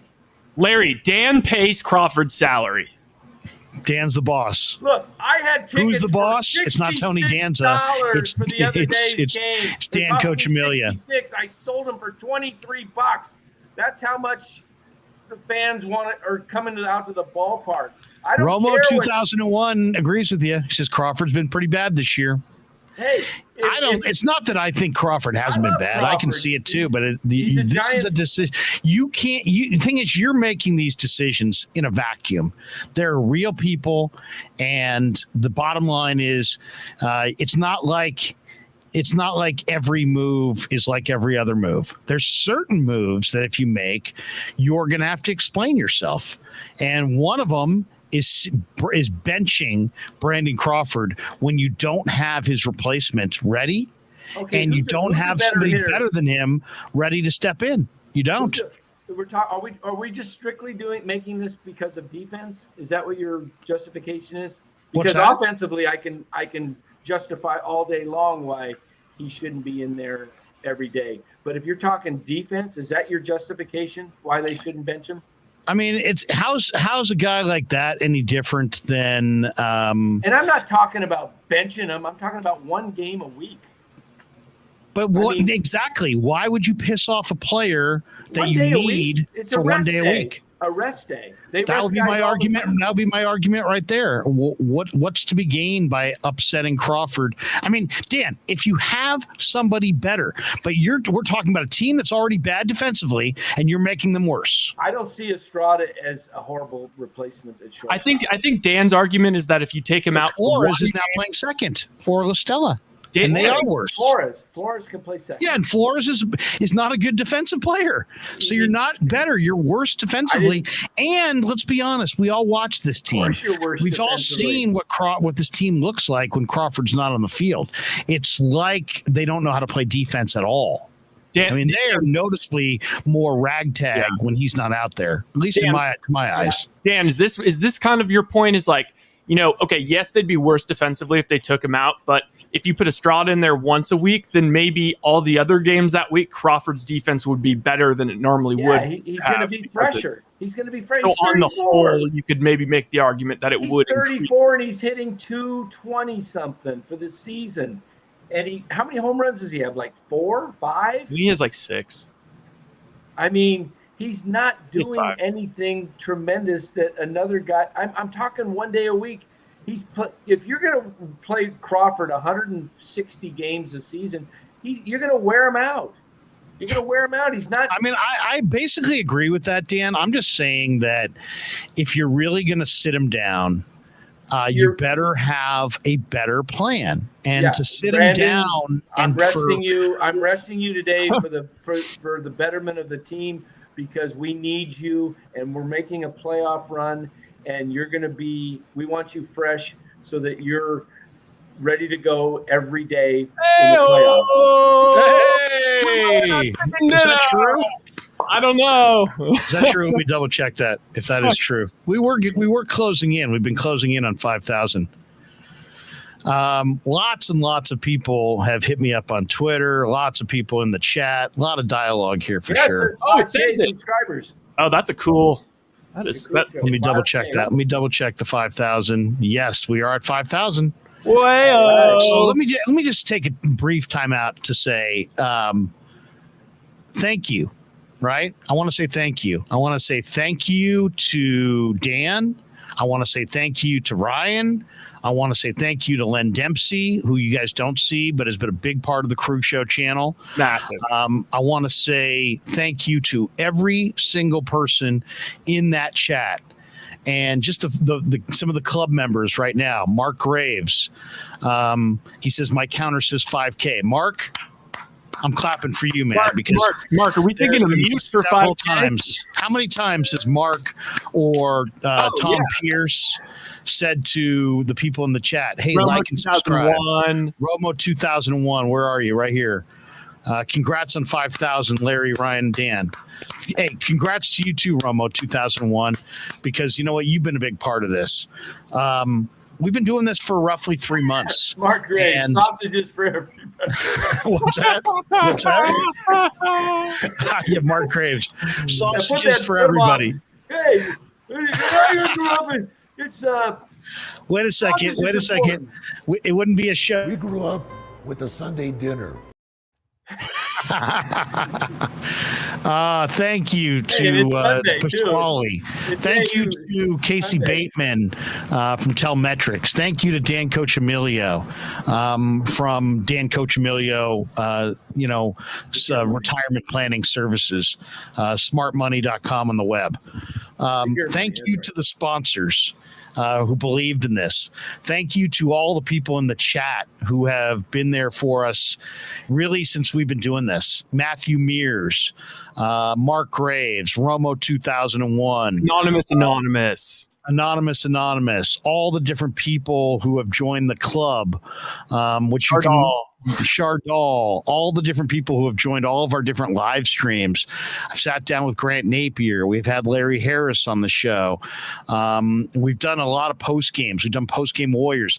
Thank you to Cyrus. Thank you to Kylan. Thank you to Frank Red and Carl Foster, who joined us on NBA Draft Night. Thank you to Steve Coccimilgio, who has been a big part of our Warrior coverage. Just thank you to everybody, because it's not easy to get 5,000 people to subscribe to your channel, and we've been working at it for 3 months, and we hope we're putting out, a representative product. Totes McGoats, thank you to him. He says, love the Napier shows. I appreciate that, and Totes McGoats. Rebel 444. Rebel 444, hell of this, hell of that. He says, congrats on 5,000 subscribers. Should the Warriors sign Taco Fall to back up Wiseman? 7'5", can block shots, rebound, hit free throws, won't cost much. Is he a free agent? I'd take Taco. Yeah, he's a Taco. Thank you to Kyle Posey. Jose Fonseca Jr. from Niners Nation. Thank you to all the people at Niners Nation, Kyle Posey and company. The Romo 2001, the guests have been awesome. I can't thank any of you enough. Matthew Mears, Larry going to the moon, 100,000 K in the future. So I just, we started this really in March, and here we are in late June, and we're at 5,000. And I'm just so proud of one, I'm proud of the shows we've put out there. Maybe not today's, but everyone besides today. This is the perfect show to reach 5,000. Hey, it's on a Sunday, man. We grew up with a Sunday dinner. Maybe not today's show, but the rest of the shows I'm extremely proud of. But no, I'm really proud of the work that we've done, the fun that we've had. Man, there's been so many nights where we have played the closing theme music, and we're staring at each other going, you know what? That was fucking fun. Yeah. And so I want to thank everybody. I want to thank you two in particular, because you guys have really added a ton. Ryan, you got a huge future, and Dan, you're absolutely fantastic as well. And people, as you can see, people know you guys, they respond to you guys, and they care what you have to say. So I can't say enough about the job that you guys have done, and I just can't thank all of you guys enough. So thank you very much. Onward and upward. We're going to try to do everything that we can to bring you guys bigger and better and more content. We're continuing right on through. There'll be changes in the days ahead, but there will be lots of exciting times. And we're going to cover the Niners. I've seen a bunch of people in the chat. Are you guys going to be at camp? Yes, we're going to be at camp. Are you going to do 49er post game? Yes, we're going to do 49er post game. Are you going to continue to do Giants post game? Yes, we're going to continue to do Giants post game. Are you guys going to continue to do YouTube stuff if Larry gets back on the radio? The answer to that is yes. I will not give up my channel to be back on the radio. If I can get a situation where I can do both, then I'll do both. And so that's the way I feel about it. And I feel really, really, I went to Lenardi's the other day, guy came up to me, Kevin Perep, who follows me on Twitter, and you've seen his name in the chats, and he was like, "Man, I love your show," and I didn't know who he was at first, and I just assumed he meant from KMBR and the radio and Sirius Satellite, maybe going way back and that kind of thing. And he starts talking, and he's like, "Yeah, I love your show," and then immediately he starts talking about Ryan and Dan and you guys, and I realized he loves this show. He loves the Krueg show on YouTube. So, Kevin, thank you. And thanks to every single person who has, joined our chats, taken the time, hit like and subscribe, supported us in any way. We're going to get nothing but bigger and better and stronger. And the content's going to come fast and furious. And all I got to say is we've been kind of taking a nice little easy approach to the month of June, but we are on the verge of hitting July. And when we hit July, you're going to see this channel absolutely explode.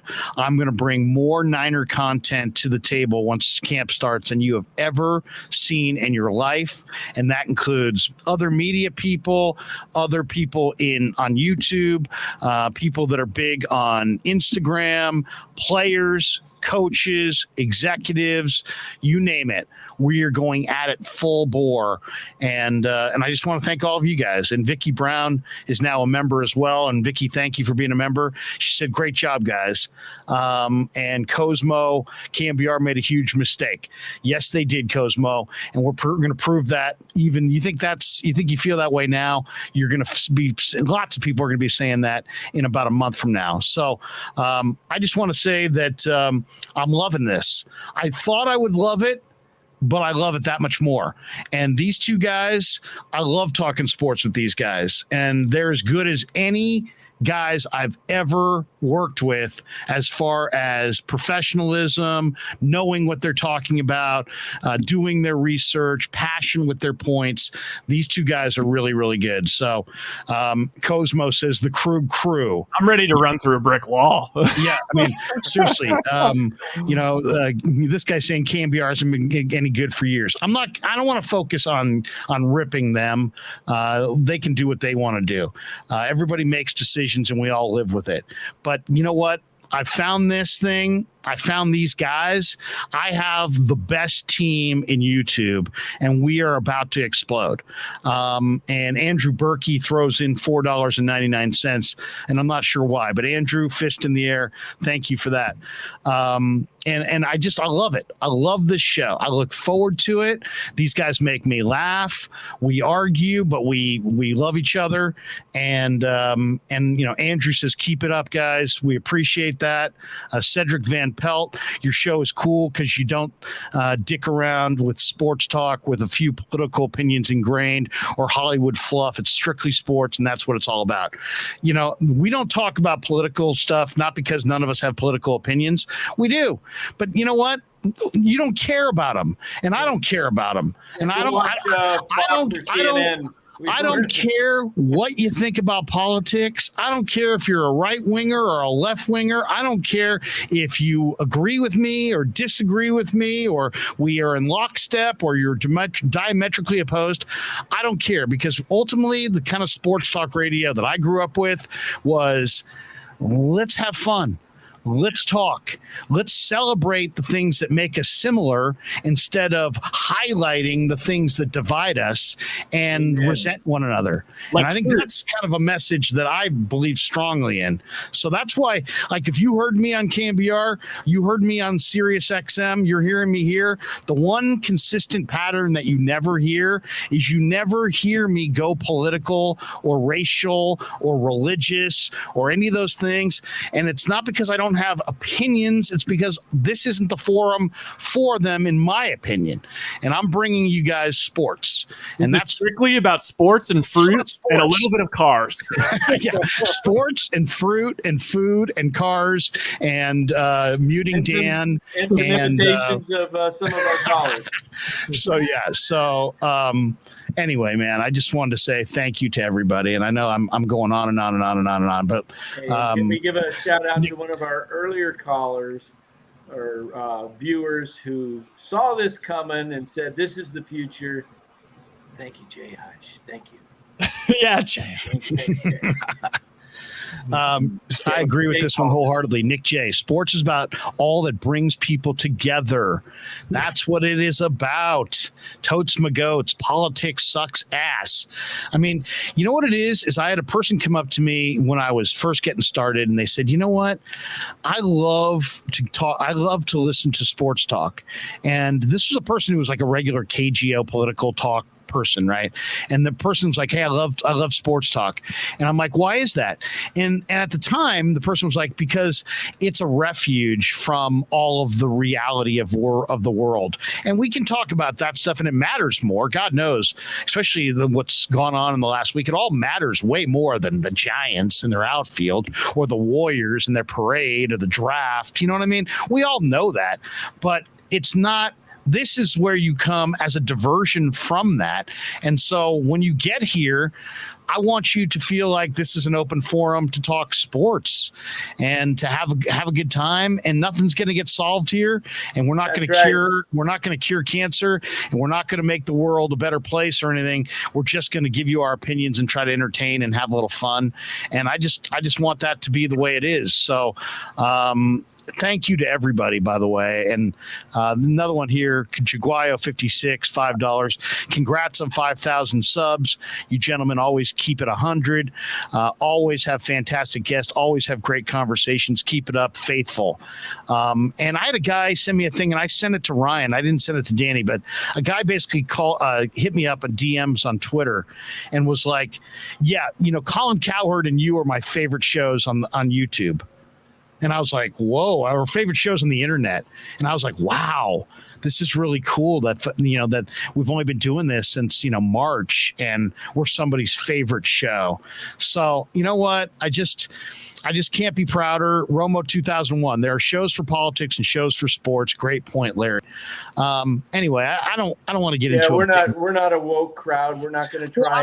We don't want to get into a whole what we are, what we're not. I just want to talk sports with you guys and have fun. And at the end of the day, we're gonna agree, we're gonna disagree, whatever, and we're just gonna come back tomorrow and do it all over again. And totes my goats, Giants, Warriors, and Niners is better than the GOP, Democrats, and Independents. Yeah, exactly. More than anything, it's just like, you know what? This is where people come when they are when they're worn out by these other conversations, and when they get here, they don't want us to just be like everybody else. And because I've got a microphone in front of me and a platform, that I must use it for all these other things. Not necessarily.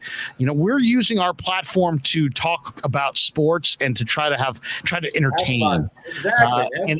And have fun. And if we can inform and entertain, like we did on draft night when Steve was here and Carl was here and Frank and Cy and Kevin and you guys, and we're kind of giving you opinions on players that many of us or many of you have never seen, and maybe we've seen them, or sharing some thoughts. I like sharing that kind of information.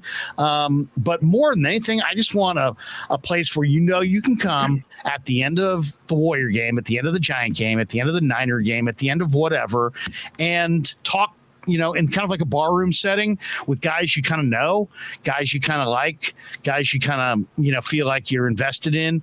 And I think that's what we've established here over the last, 2+ months, almost 3 now. And I'll just say it one last time. We'll get back to what we do. But gentlemen, thank you, because thank you, Larry. This has been awesome. And this has been the highlight of my career to be on this show with you guys. And I would not trade this. And we are not going to trade this. We've had people approach us about selling this channel. I will not sell this channel. I own this channel. We own this channel. We're going forward with it. Would you sell it for Kyle Harrison? It's sold. It's sold. Totes McGoat says, "Can you get Rod Brooks on?" I will contact Rod and see if I can get Rod to join us. Absolutely. Love Rod, love his wife and family. So, shared a text earlier this week with Tommy. Feel real good about everybody over at The Leader. Feel really good. People sometimes will send me stuff about Copeland, the fact that he replaced me and Rod. love Copeland, loved his dad, love him. So Adam's a friend, and nothing's going to stand between me and him being friends. So I just, and all those guys over there, so many guys behind the scenes over there are my lifelong friends, and that doesn't change. But man, I just want to say I've never had more fun doing this, and I didn't know. Just full disclosure for the audience, I didn't know Dan. And I knew Rye actually going back, but we had lost connection.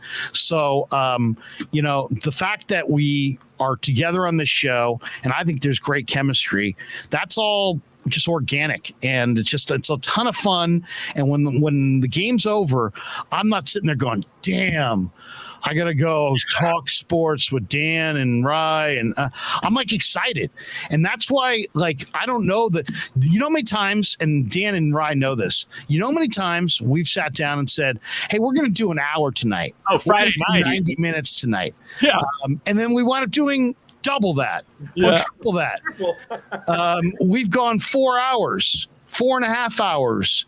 And then the show's over, and maybe we'll say goodbye to Rye. Maybe me and Danny might sit there after the show, and my wife's like, did you go? And I go, well, no, I was talking to Dan for a half hour after the show. What?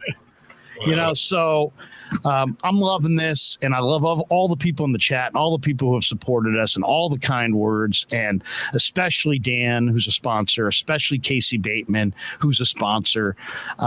Those guys believed in the concept early on, and not everybody did. And so I'm eternally grateful to Danny and to Casey, and to all the good people at Caceres, Mike D'Ambrosio and Pasquale, and all the good people at New York Style Italian Sausage. The people that really saw the vision and believed in this and said, you know what, that's going to be freaking great, and I want to be a part of that, and I want to sponsor that. And it's like, wow. It made me feel good initially, but you know what? It over time, it's like it really, as we build this thing up, we're going to have more sponsors and more people want to be involved. But those people that initially had no reason to believe, but believed, and I don't want to get emotional about it, but I just want to thank them, because there was no reason to believe. We'd never done this before. I'd never done a YouTube show. We had never done a show like this, and we didn't know how it would do. But to sit here 3 months in with 5,000 subscribers, a ton of momentum, all kinds of projects coming up down the road that are going to continue to grow this channel. I wish I could sit here and tell you exactly what's coming, but I have to keep it kind of under the hat. But there's growth coming for this channel going forward, and it's because of these two gentlemen and Len Dempsey. Oh, we got a caller. We got a caller. Yeah. Let's answer. Answer the door, Rye. Hey, Somebody get the door. Who we got on the Krueg show? Yeah, who's there? This is Jaguayo 56. How are you? Jaguayo. Hey, Jaguayo. Thank you for being a regular, subscriber. Thank you for being a donator. Thank you for all the support, my man. Good to talk to you. What's on your mind? I just wanted to emphasize to you guys that, like you said, Larry, that Giants, Warriors, and all that, it's just a game, and we have to keep it all the time in perspective. But I've gone through a really bad 2.5 years with family losses, and you guys don't understand how you guys make me feel just by listening to you guys. And it helps me out because it keeps my mind going. And when you guys go back and forth and you guys argue and then you guys make up and you say your jokes and things like that, it really helps me and keeps my spirits up. I just want to tell you from the bottom of my heart that you guys are just great, and you guys affect people in positive ways. That's what I wanted to tell you guys. Oh my God. Wow. One, we're sorry that you're going through a tough time. We are, I personally am thrilled that we bring you some some peace, some joy, and some distraction from the reality of what you're going through. And you have our promise that we're going to keep it rolling, and we're going to continue to entertain and have fun and be in this space. And thank you very much for supporting us. There's been many times where you've made donations here and there, and every one of those things has helped us. And your commentary in the chats has been really good. So I had no idea that you were going through a tough time, but I'm just happy that we can, be a little bit of your refuge. And if we can bring a little joy to your life and a little solace and a little meaning, man, makes me feel worlds better about what we're doing. So thank you very much, Chiguayo, for supporting us and anything that we can do to provide a distraction from real life, because that's what entertainment and sports is really all about, right? We're here for you, brother, and thank you very much for all the support. Really do mean that. Yeah, and hey, Danny wants to say something too. Go ahead, Danny. Chiguayo, what do you got going Tuesday night? When? What do you got going this Tuesday night? Tuesday. I don't got nothing going on. Where do you live? Do you live in the Bay, or are you outside the Bay? I'm outside the Bay. I live like 20 minutes from Monterey. Oh, you're down the peninsula a little bit. Okay. I didn't know if you were busy. I was going to offer you 2 tickets for my tickets for Tuesday night, just to give you something to do. If you wanted to go to the Giants game Tuesday night, we'd love to send you. What do you think, Chiguayo? Tuesday night? Are you busy, or could you take advantage of those? Pretty good tickets. Yeah, it's just a matter of transportation. My son doesn't live here, and it's kind of hard for me to move around. We hear you. I would appreciate. I mean, I really do appreciate that offer, Dan. Maybe some other time, but it just doesn't work out for me. But I really appreciate that offer. When it works out and you can make a game, I'll send you a couple tickets, and you and your son or someone else you want to take to the game. I want to send you the game for what you've been going through. I know life can be tough at sometimes, and sometimes just getting out to a ballpark and relaxing, enjoying the game, and can take your mind off things. And but definitely would love to send you to a game this year. If you just let us know when you can get some transportation, and I'll send you 2 tickets. Okay, Dan. Thank you. I really appreciate it. God bless you guys. Yeah. I got to get going. Yeah. My son's just going to pick me up right now. We're going to go street shopping. But I really love your show. I'll always be faithful to your show. I will always be there, and I really appreciate it. But I just wanted to tell you guys how important you guys are. Yes, it is a sports talk show, but you really, the way you guys present yourselves, always with class, and you guys are always very sensitive to everybody, and you're always willing to see it from the point of view of the other fans, and I really appreciate that. I gotta go, guys, but you guys. All right. Hey, we love you, Chiguayo. Take it easy, Chiguayo. Thank you very much. Have a great rest of your Sunday. That was incredible. And Danny, that was a kind gesture on your part. Yeah. I'll take those tickets off your hand since he can't go. No, I'm just joking. The chat's like, okay, I like Dan now. Yeah, exactly. Yeah, but I don't want him running the team. Anonymous. Stay strong, Juan. And there, the one thing that's cool too. The other thing I think it's really made me happy is how many people converse with each other in the chats. Oh, wait a second. We got another person on the line. Someone's calling for tickets. Let's go. Who's on the line? Hey, how's it going, guys? It's Eric from Beale. Hey, Eric. How are you, man? Doing great. Hey, real quick, I just God bless to you to Chiguayo. That was a great call, and my prayers go out to him. Make sure everything's okay for him. Absolutely. That's what it's all about, right? I mean, Eric, I kind of feel like we know you because we've had a video call with you and some of the chats, and I know you've been calling into Marty for years, and we love Marty and have for years. So, any friend of Marty's is a friend of ours. But yeah, we appreciate you, being part of the show as well. Oh, it's been awesome. I absolutely love this show. I mean, I don't miss it for the world. And unfortunately, I kind of been blowing up Dan's phone, man. I've always loved talking baseball, and I'm always sending a message. My wife kind of gets on me. It's like, "Why don't you leave that guy alone?" But it's just a great time to be able to, just to throw the baseball stuff around. And I'm not, I follow some of the football and the basketball. I'm not keen on it. You guys start getting in depth into the basketball. I'm like, what in the hell are they talking about? But it's cool, and I'm learning. And it's always a fun time coming on here, just listening to you guys. I mean, it's a great experience. I really enjoy it. Danny has filed a restraining order, but don't that may be a tad of an overreaction, and we might be able to get that thing canceled. No, Eric, we love you, brother, and you were one of the early joiners of the chat, and we appreciate it. And if you're getting something out of it, man, that's awesome, and thank you for being faithful to us. Hey, no problem. Always. I always enjoy it, and I wouldn't miss a show. You guys keep up the great work. Thanks, Eric. Have a great Sunday. All right. Thanks, Hey, Eric, checking in.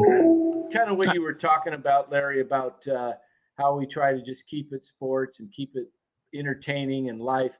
I put a tweet out late last night on it was really cool. Go check out my Twitter page. There's a link there from ESPN. This 7-year-old little boy has cancer, and it was a Baltimore Orioles White Sox game, and they home run for life or something like that. He gets up to the plate. He's got a good swing too, a little 7-year-old, good stance. He takes a rip, and the PA announcer says, "There's a long drive. That's out of here." And he runs down, he runs the bases, and he's giving 5 to every Oriole player on the first base line. And then as he rounds third, all the White Sox are giving him 5. And what I put my message was, this is so cool, and why baseball has always been America's pastime. With all the political unrest and division, this is something everyone can get behind. If you can't enjoy this, you need to make an appointment with a heart doctor to see if you have one. Because did you see the highlight, Danny and Rye, of ball goes into it was the Angels Mariners game. There was a brawl in the game today, but I think it was in the game Friday night. I think it was Friday night. Maybe it was earlier in the week. I thought it was Friday night. But the ball goes into the bleachers in right, and the guy's sitting there with his girlfriend. He catches it, and he throws it to a little kid in the front row.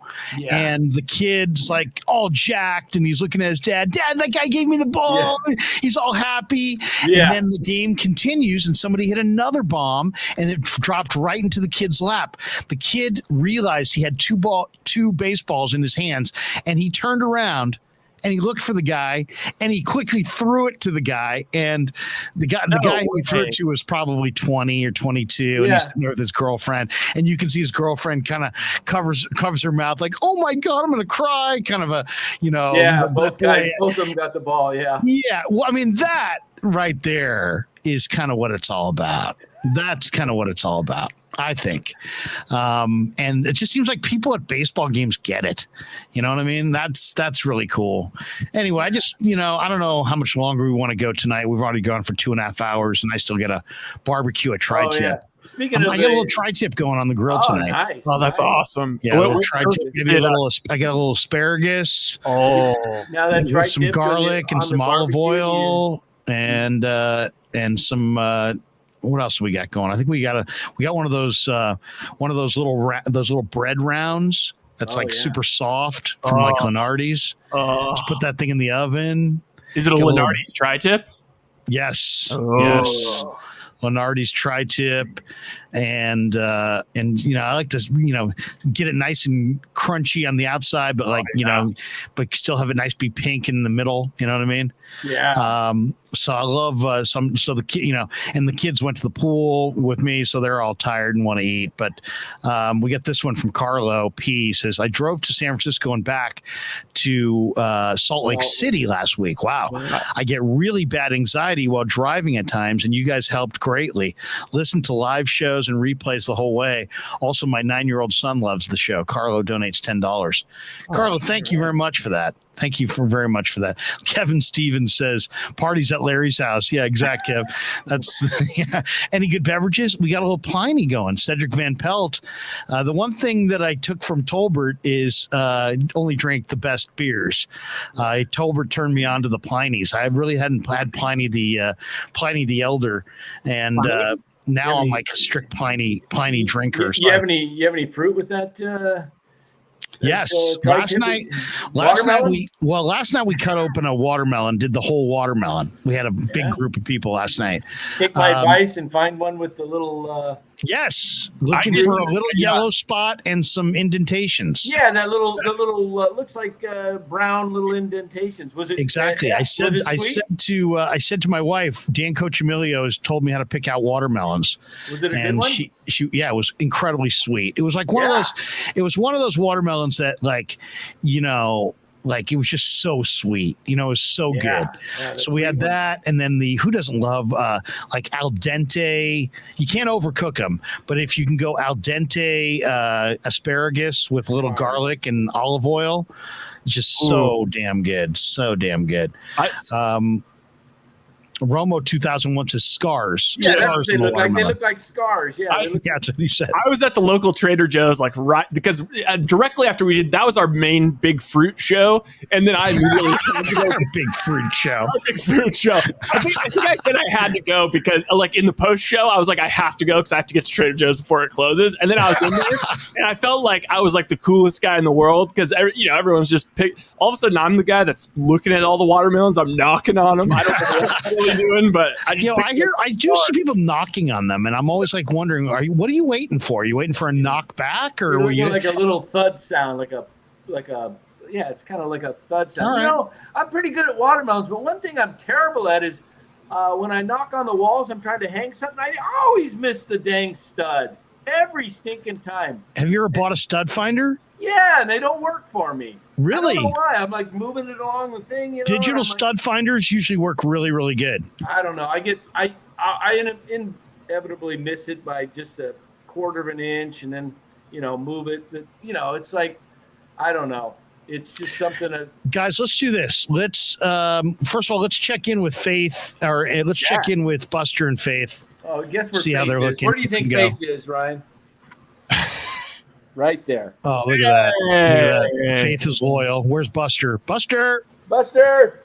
Sosha! Where you at, Sosha? Buster! Showtime! Where's Buster? Buster's down the hall watching Spectre Vision. Hey, Buster. Oh, look at Buster. Buster moves Faith away and he's like, I'm going right to the source. Watch this. Come on. Let's get a treat here. Got him sitting right here. Okay, Buster. Leave it. Leave it. Faith doesn't have quite the discipline of Buster. Come on, Faith, get away. Leave it. Faith, come on. Oh, that is a great fit. Leave it. Wait, do I have it on? Okay, leave it. He's side-eyeing it. Totes my goats. It must be 200 degrees there in Arizona, Dan. Yeah, how hot is it there? Take it. There you go. Hot here. Hot. There you go, Faith. All right, Faith. Go on. Those are great looking dogs. There you go. All right, let's do this. Let's pay the bills, and we'll come back with some final thoughts next on the Krueg Show. Larry Krueger here for Telmetrics. Thanks to Casey Bateman and the good people at Telmetrics. If you're an occupational therapist, if you're an orthopedic surgeon, a chiropractor, a physical therapist of any kind, Telmetrics is designed for you to use in your practice and will greatly benefit your patients. Telmetrics uses computer vision and artificial intelligence and provides a platform for outpatient rehab therapy services, both in the clinical and the telehealth environments. So using Telmetrics can improve your patient's experience and much more. So for all your sports injury needs, or if you're a physical rehabilitation specialist of any kind, call and make sure you use telmetrics.co, Telmetrix.co. And thanks to Casey Bateman and all the good people at Telmetrics for being a proud sponsor of the Krueg. I'd like to thank our sponsor, Dan Coccimilgio. Dan is a buddy, and he is a phenomenal retirement planning specialist. And you can contact him today at securemoney.com or at his number 925-628-9966. There's a lot of uncertainty in our world right now, and you want to make sure that your money is secure. That is the key. Danny's got 25 years of experience, born and raised right here in the Bay Area, and he can help you get an immediate 10% premium bonus on your principal retirement account. So give him a call, 925-628-9966. He'll make an appointment with you, and you can sit down. It's not a one-size-fits-all kind of a deal. He'll consult with you and come up with a strategy to get you going to where you want to be. Once again, 925-628-9966, securemoney.com on the web. And thanks to Dan Coccimilgio and all the people at Secure Money for being proud sponsors of the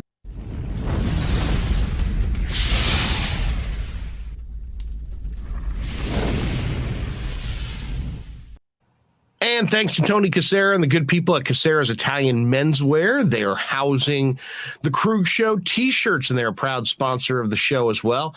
The Krueg Show t-shirt, the Krueg Show podcast t-shirt is available there at their store in Dublin. Their address is 7372 San Ramon Road in Dublin, California.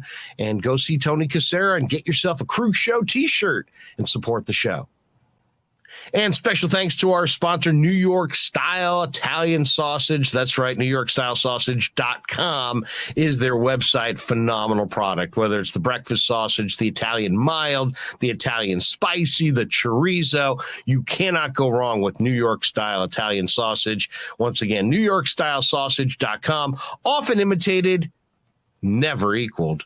And they are a proud sponsor of the Krueg Show. Thanks to them as well.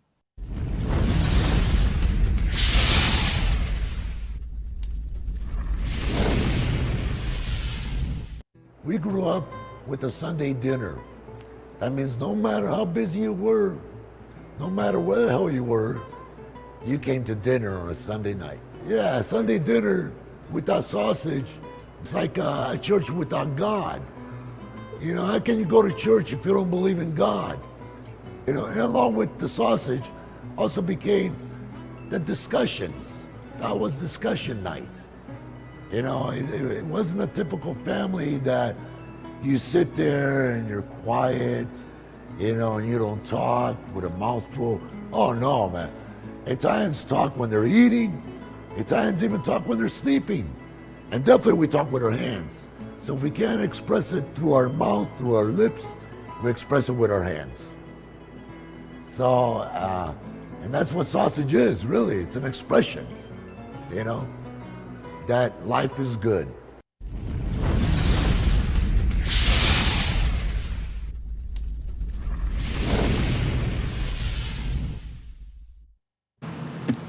All right, welcome back to the Krueg Show. Larry Krueger, Ryan Smith, Dan Coccimilgio, and we are looking at who? So this Michael Garcia, I want to say his name was, in the chat. He was trying to call in. I think he wanted to embrace some debate with Dan earlier. But he couldn't get his webcam working, but then he tweeted me saying he was like, dang, because I had this great fit I really wanted to show off. And then, man, that is a great fit. That hat is sweet, man. Oh, nice. Yeah, I like that hat. I need something like that for training camp. Yeah. Let's see. Anonymous Tom, can you get me off the sausage for old time's sake? There we go. Mark Graves, Totes McGoats it's going to be at 105 to 109 all week in Arizona. Wow. Yeah. Oh yeah. God. Here it's always hot. Yeah. Jenny Vega says, so you guys want to partner with my server? I can post an invite link to your server. You can post an invite link to my server. Right? Oh, they're talking Discord. So that's right. You mentioned before we're on Discord now, huh? Yeah, so Len said something. I think we're going to probably try and get it set up this week. Although I'm a pretty tech savvy guy, and I am a member of some Discords, I've never started a Discord. I created one for the Krueg show, but I'm going to have to do a little bit of like learning to kind of figure out how to set it up. If anybody out there really, thinks they could help me out with that, I'd appreciate it. But yeah, we're going to try and launch one because, this whole community we have is so awesome. And the way everyone interacts with each other. So it would be really cool to have like a place where if anybody just wants to go, shoot out some crazy trade ideas for Kyle Harrison, There you go. Matthew Mears says, I'm in Brentwood. We've got MF who says, I live near Pepperdine. Oh, Malibu. Ooh, wow. Malibu. Thinking about looking in on one of Ned's classes. That's right, Ned Coletti, who wasn't with us this week, but that was just because I was trying to give Ned a break. We've been using him an awful lot, but he'll be back next week if we can schedule a day. By the way, Mark Graves said, Totes McGoats, last year we had 75 days of 115 degrees. Yeah, it's pretty ridiculous here. Graves in Arizona too? Yeah. Oh my goodness, didn't know that. We might have to do an Arizona live show. Yeah, hey, I'm going to be at the Yard coming up here. They're down in Arizona next week for the 4th of July. So maybe we can do a live stream from the Yard or something. I would love to do at some point. Maybe we don't have a big enough fan base, but just when I was at the Adam Carolla show, they would do live shows every once in a while, and it was like a way where all the fans could kind of get together, and then also, of course, like everyone meets everyone. Where do they do them at? They would do them at, for them, they would normally do them at like a comedy club or like but it could be something like a brewery or wherever, just as long as they kind of have a connection. And then you just set up your stuff and you basically can do your live stream. Where I'd love to do it from? I drank beers last summer with Tolbert one day at Faction. He turned me on to Faction Brew Company right there in Alameda. And it has the most incredible patio with this unbelievable view of the water. Oh, and you can sit out there on the patio. That's where we ought to do it. Oh, wow. That would be incredible. I'm looking at the photos. Yeah. Oh my God. Carlo Pisa's Faction is nice. Yeah. I mean, the outside patio, I thought I had seen every great view of San Francisco in my life as a native San Franciscan. This is right on the water where you see like the ship repair things that are right there. And all that land is, it's like all like basically not being built on right. There it is. That's it. That's it. Andy, what do you think of that? Nice. How cool is that? How right there? So like underdeveloped. That's so awesome. I think what it is you have land that needs to be like environmentally cleaned up to the tune of about $400 million. And so nobody's ever really done the work to clean it up. So nothing can be built out there. So you've got to how much land is out there? Oh, I don't know the view that we're looking at right here.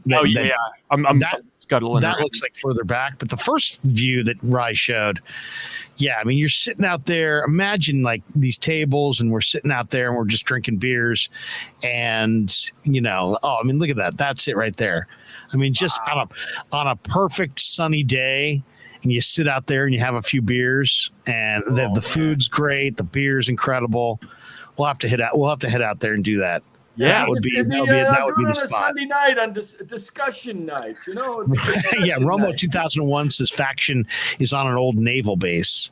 Wow. So yeah, I mean, incredible. He says the Alameda Naval Air Station used to be home of the USS Enterprise. So yeah, let's get out there Romo, and we'll sit there and drink some brews and chop it up, guys. That's gonna do it for us. Give me your final thought. We're 2 hours and 45 minutes into this live stream. I told my wife I'd be done at 7. I'd be done at 6, and it's now 7. So I'm sure the boys are probably a little hungry, but I'm the cue master, so they're just gonna have to wait. But go ahead, give me your final thought. Giants. Obviously, we aired a lot on the Giants today, but you can talk about the Giants. You can talk about the fact we're at 5,000. Any direction you want to take it. Give me one thought before we jet. I got to say, so just building off what Jaguayo said, growing up, because I'm 26. Well, I'm about to turn 27, but I'm still young enough that 10 years ago it was like I completely understood what he's talking about. Like when I had like really something tough going on in my life, like this was my release, was like listening to sports talk and listening to you, Larry, honestly, and it just like it meant so much to me. And getting now that we've kind of gotten started here, and especially like when I was at the Adam Carolla show, it's easy to kind of get jaded, and it's like, oh well, like what am I really doing? Like how is this? It's like, is this really? Am I really contributing anything to society? Like we're just talking sports, but it's just so great to hear that kind of thing, because it is a reminder. It's like, it is really important. I mean, there's still so many people I listen to that that might not have been super eloquent, but basically I'm just saying, it felt really good to hear that. And honestly, I didn't really know how to respond because it was a little too heavy. But yeah, Larry, and just what you said, I mean, I got kind of chills / wanted to just run through a brick wall. So I'm just, I'm loving everybody here. And I love that there's just these people that come back consistently every day to like hang out and listen to our show. And like, I just know they're going to be there. They know all the inside jokes, and God, it's just been awesome. It's been really cool. And I just couldn't be happier with this decision I made to, join the pirate ship. Well, we're thrilled to have you, bro. We're absolutely thrilled to have you. Danny, you got a final thought? Yeah, to just kind of echo on what Ryan was saying. I love being here. Had to mute Dan there. All right, that's going to do it for us. And no, I'm just joking, Dan.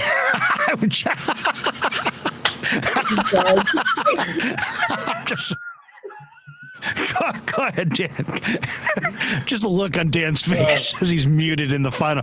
He's speaking from the heart and everything, and it's like, no, mute. All right, go ahead, Danny. I'm sorry, we interrupted. Wait. He fooled us. He wasn't muted. He was pretending he was muted. No, just saying, I love doing this show with you guys. It's just, it's time of my life.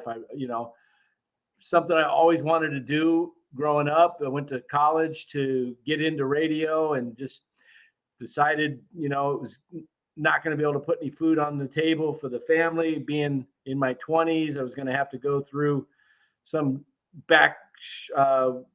radio show in Toledo, Ohio or something, and mop floors to make, to get into the industry. And it was at a time when sports talk was just starting to take off. So I kind of abandoned it. And to have doing this at this age where I'm at now in life, it's such a blessing. I love doing it. I love the camaraderie we have, and then our followers. They're the best. It's just awesome. And so I'm loving this. And I'll just say this with the Giants. I am a diehard Giants fan. I have been since I was 8 years old. So 52 years I've been following the Giants, and I'm pretty passionate about it. And sometimes I get upset like this weekend, but I still have a lot of faith in the club, what they're doing, the direction. And the long-term plan looks good with the prospects. And I still think this team's a playoff team this year, so I'm not going to lose hope. We were kind of down on them today because they played awful this weekend, and they're in a rut the last 6-7 games. But I believe over the next 8 games before they go off into San Diego, which I'm going to those couple of games in San Diego, I think they're going to go in there on a high note and get back into this. So I'm looking for some Brandon Belt action coming up in the next week. That's my final thought. One programming note: Danny will be replaced on Monday with somebody younger and more vibrant, and then that's going to do it for us. Did I say that out loud? All right, that's going to do it for us. I would say my final thought is Giants, get it together, and provide an entertaining product. Give me something good the rest of the year. And as far as everybody else, I think I said it all, but I just have nothing but appreciation for everybody. Thank you all for us getting to 5,000, and let's hear one monster slam and let's bolt for the door, and then it's time to cue that tri-tip. He's going to drive to the hoop again. He kicks it out to Wiggins. Wiggins drives, goes in for a monster slam. Oh, no, they're calling it an offensive foul. No way. Yeah, never met a man I've been scared of. Careful, you gon' get exactly what you asked for. Careful, whatever you bring me getting handled. I answer to no one, I don't need to hassle. Yeah, we ain't never fall back.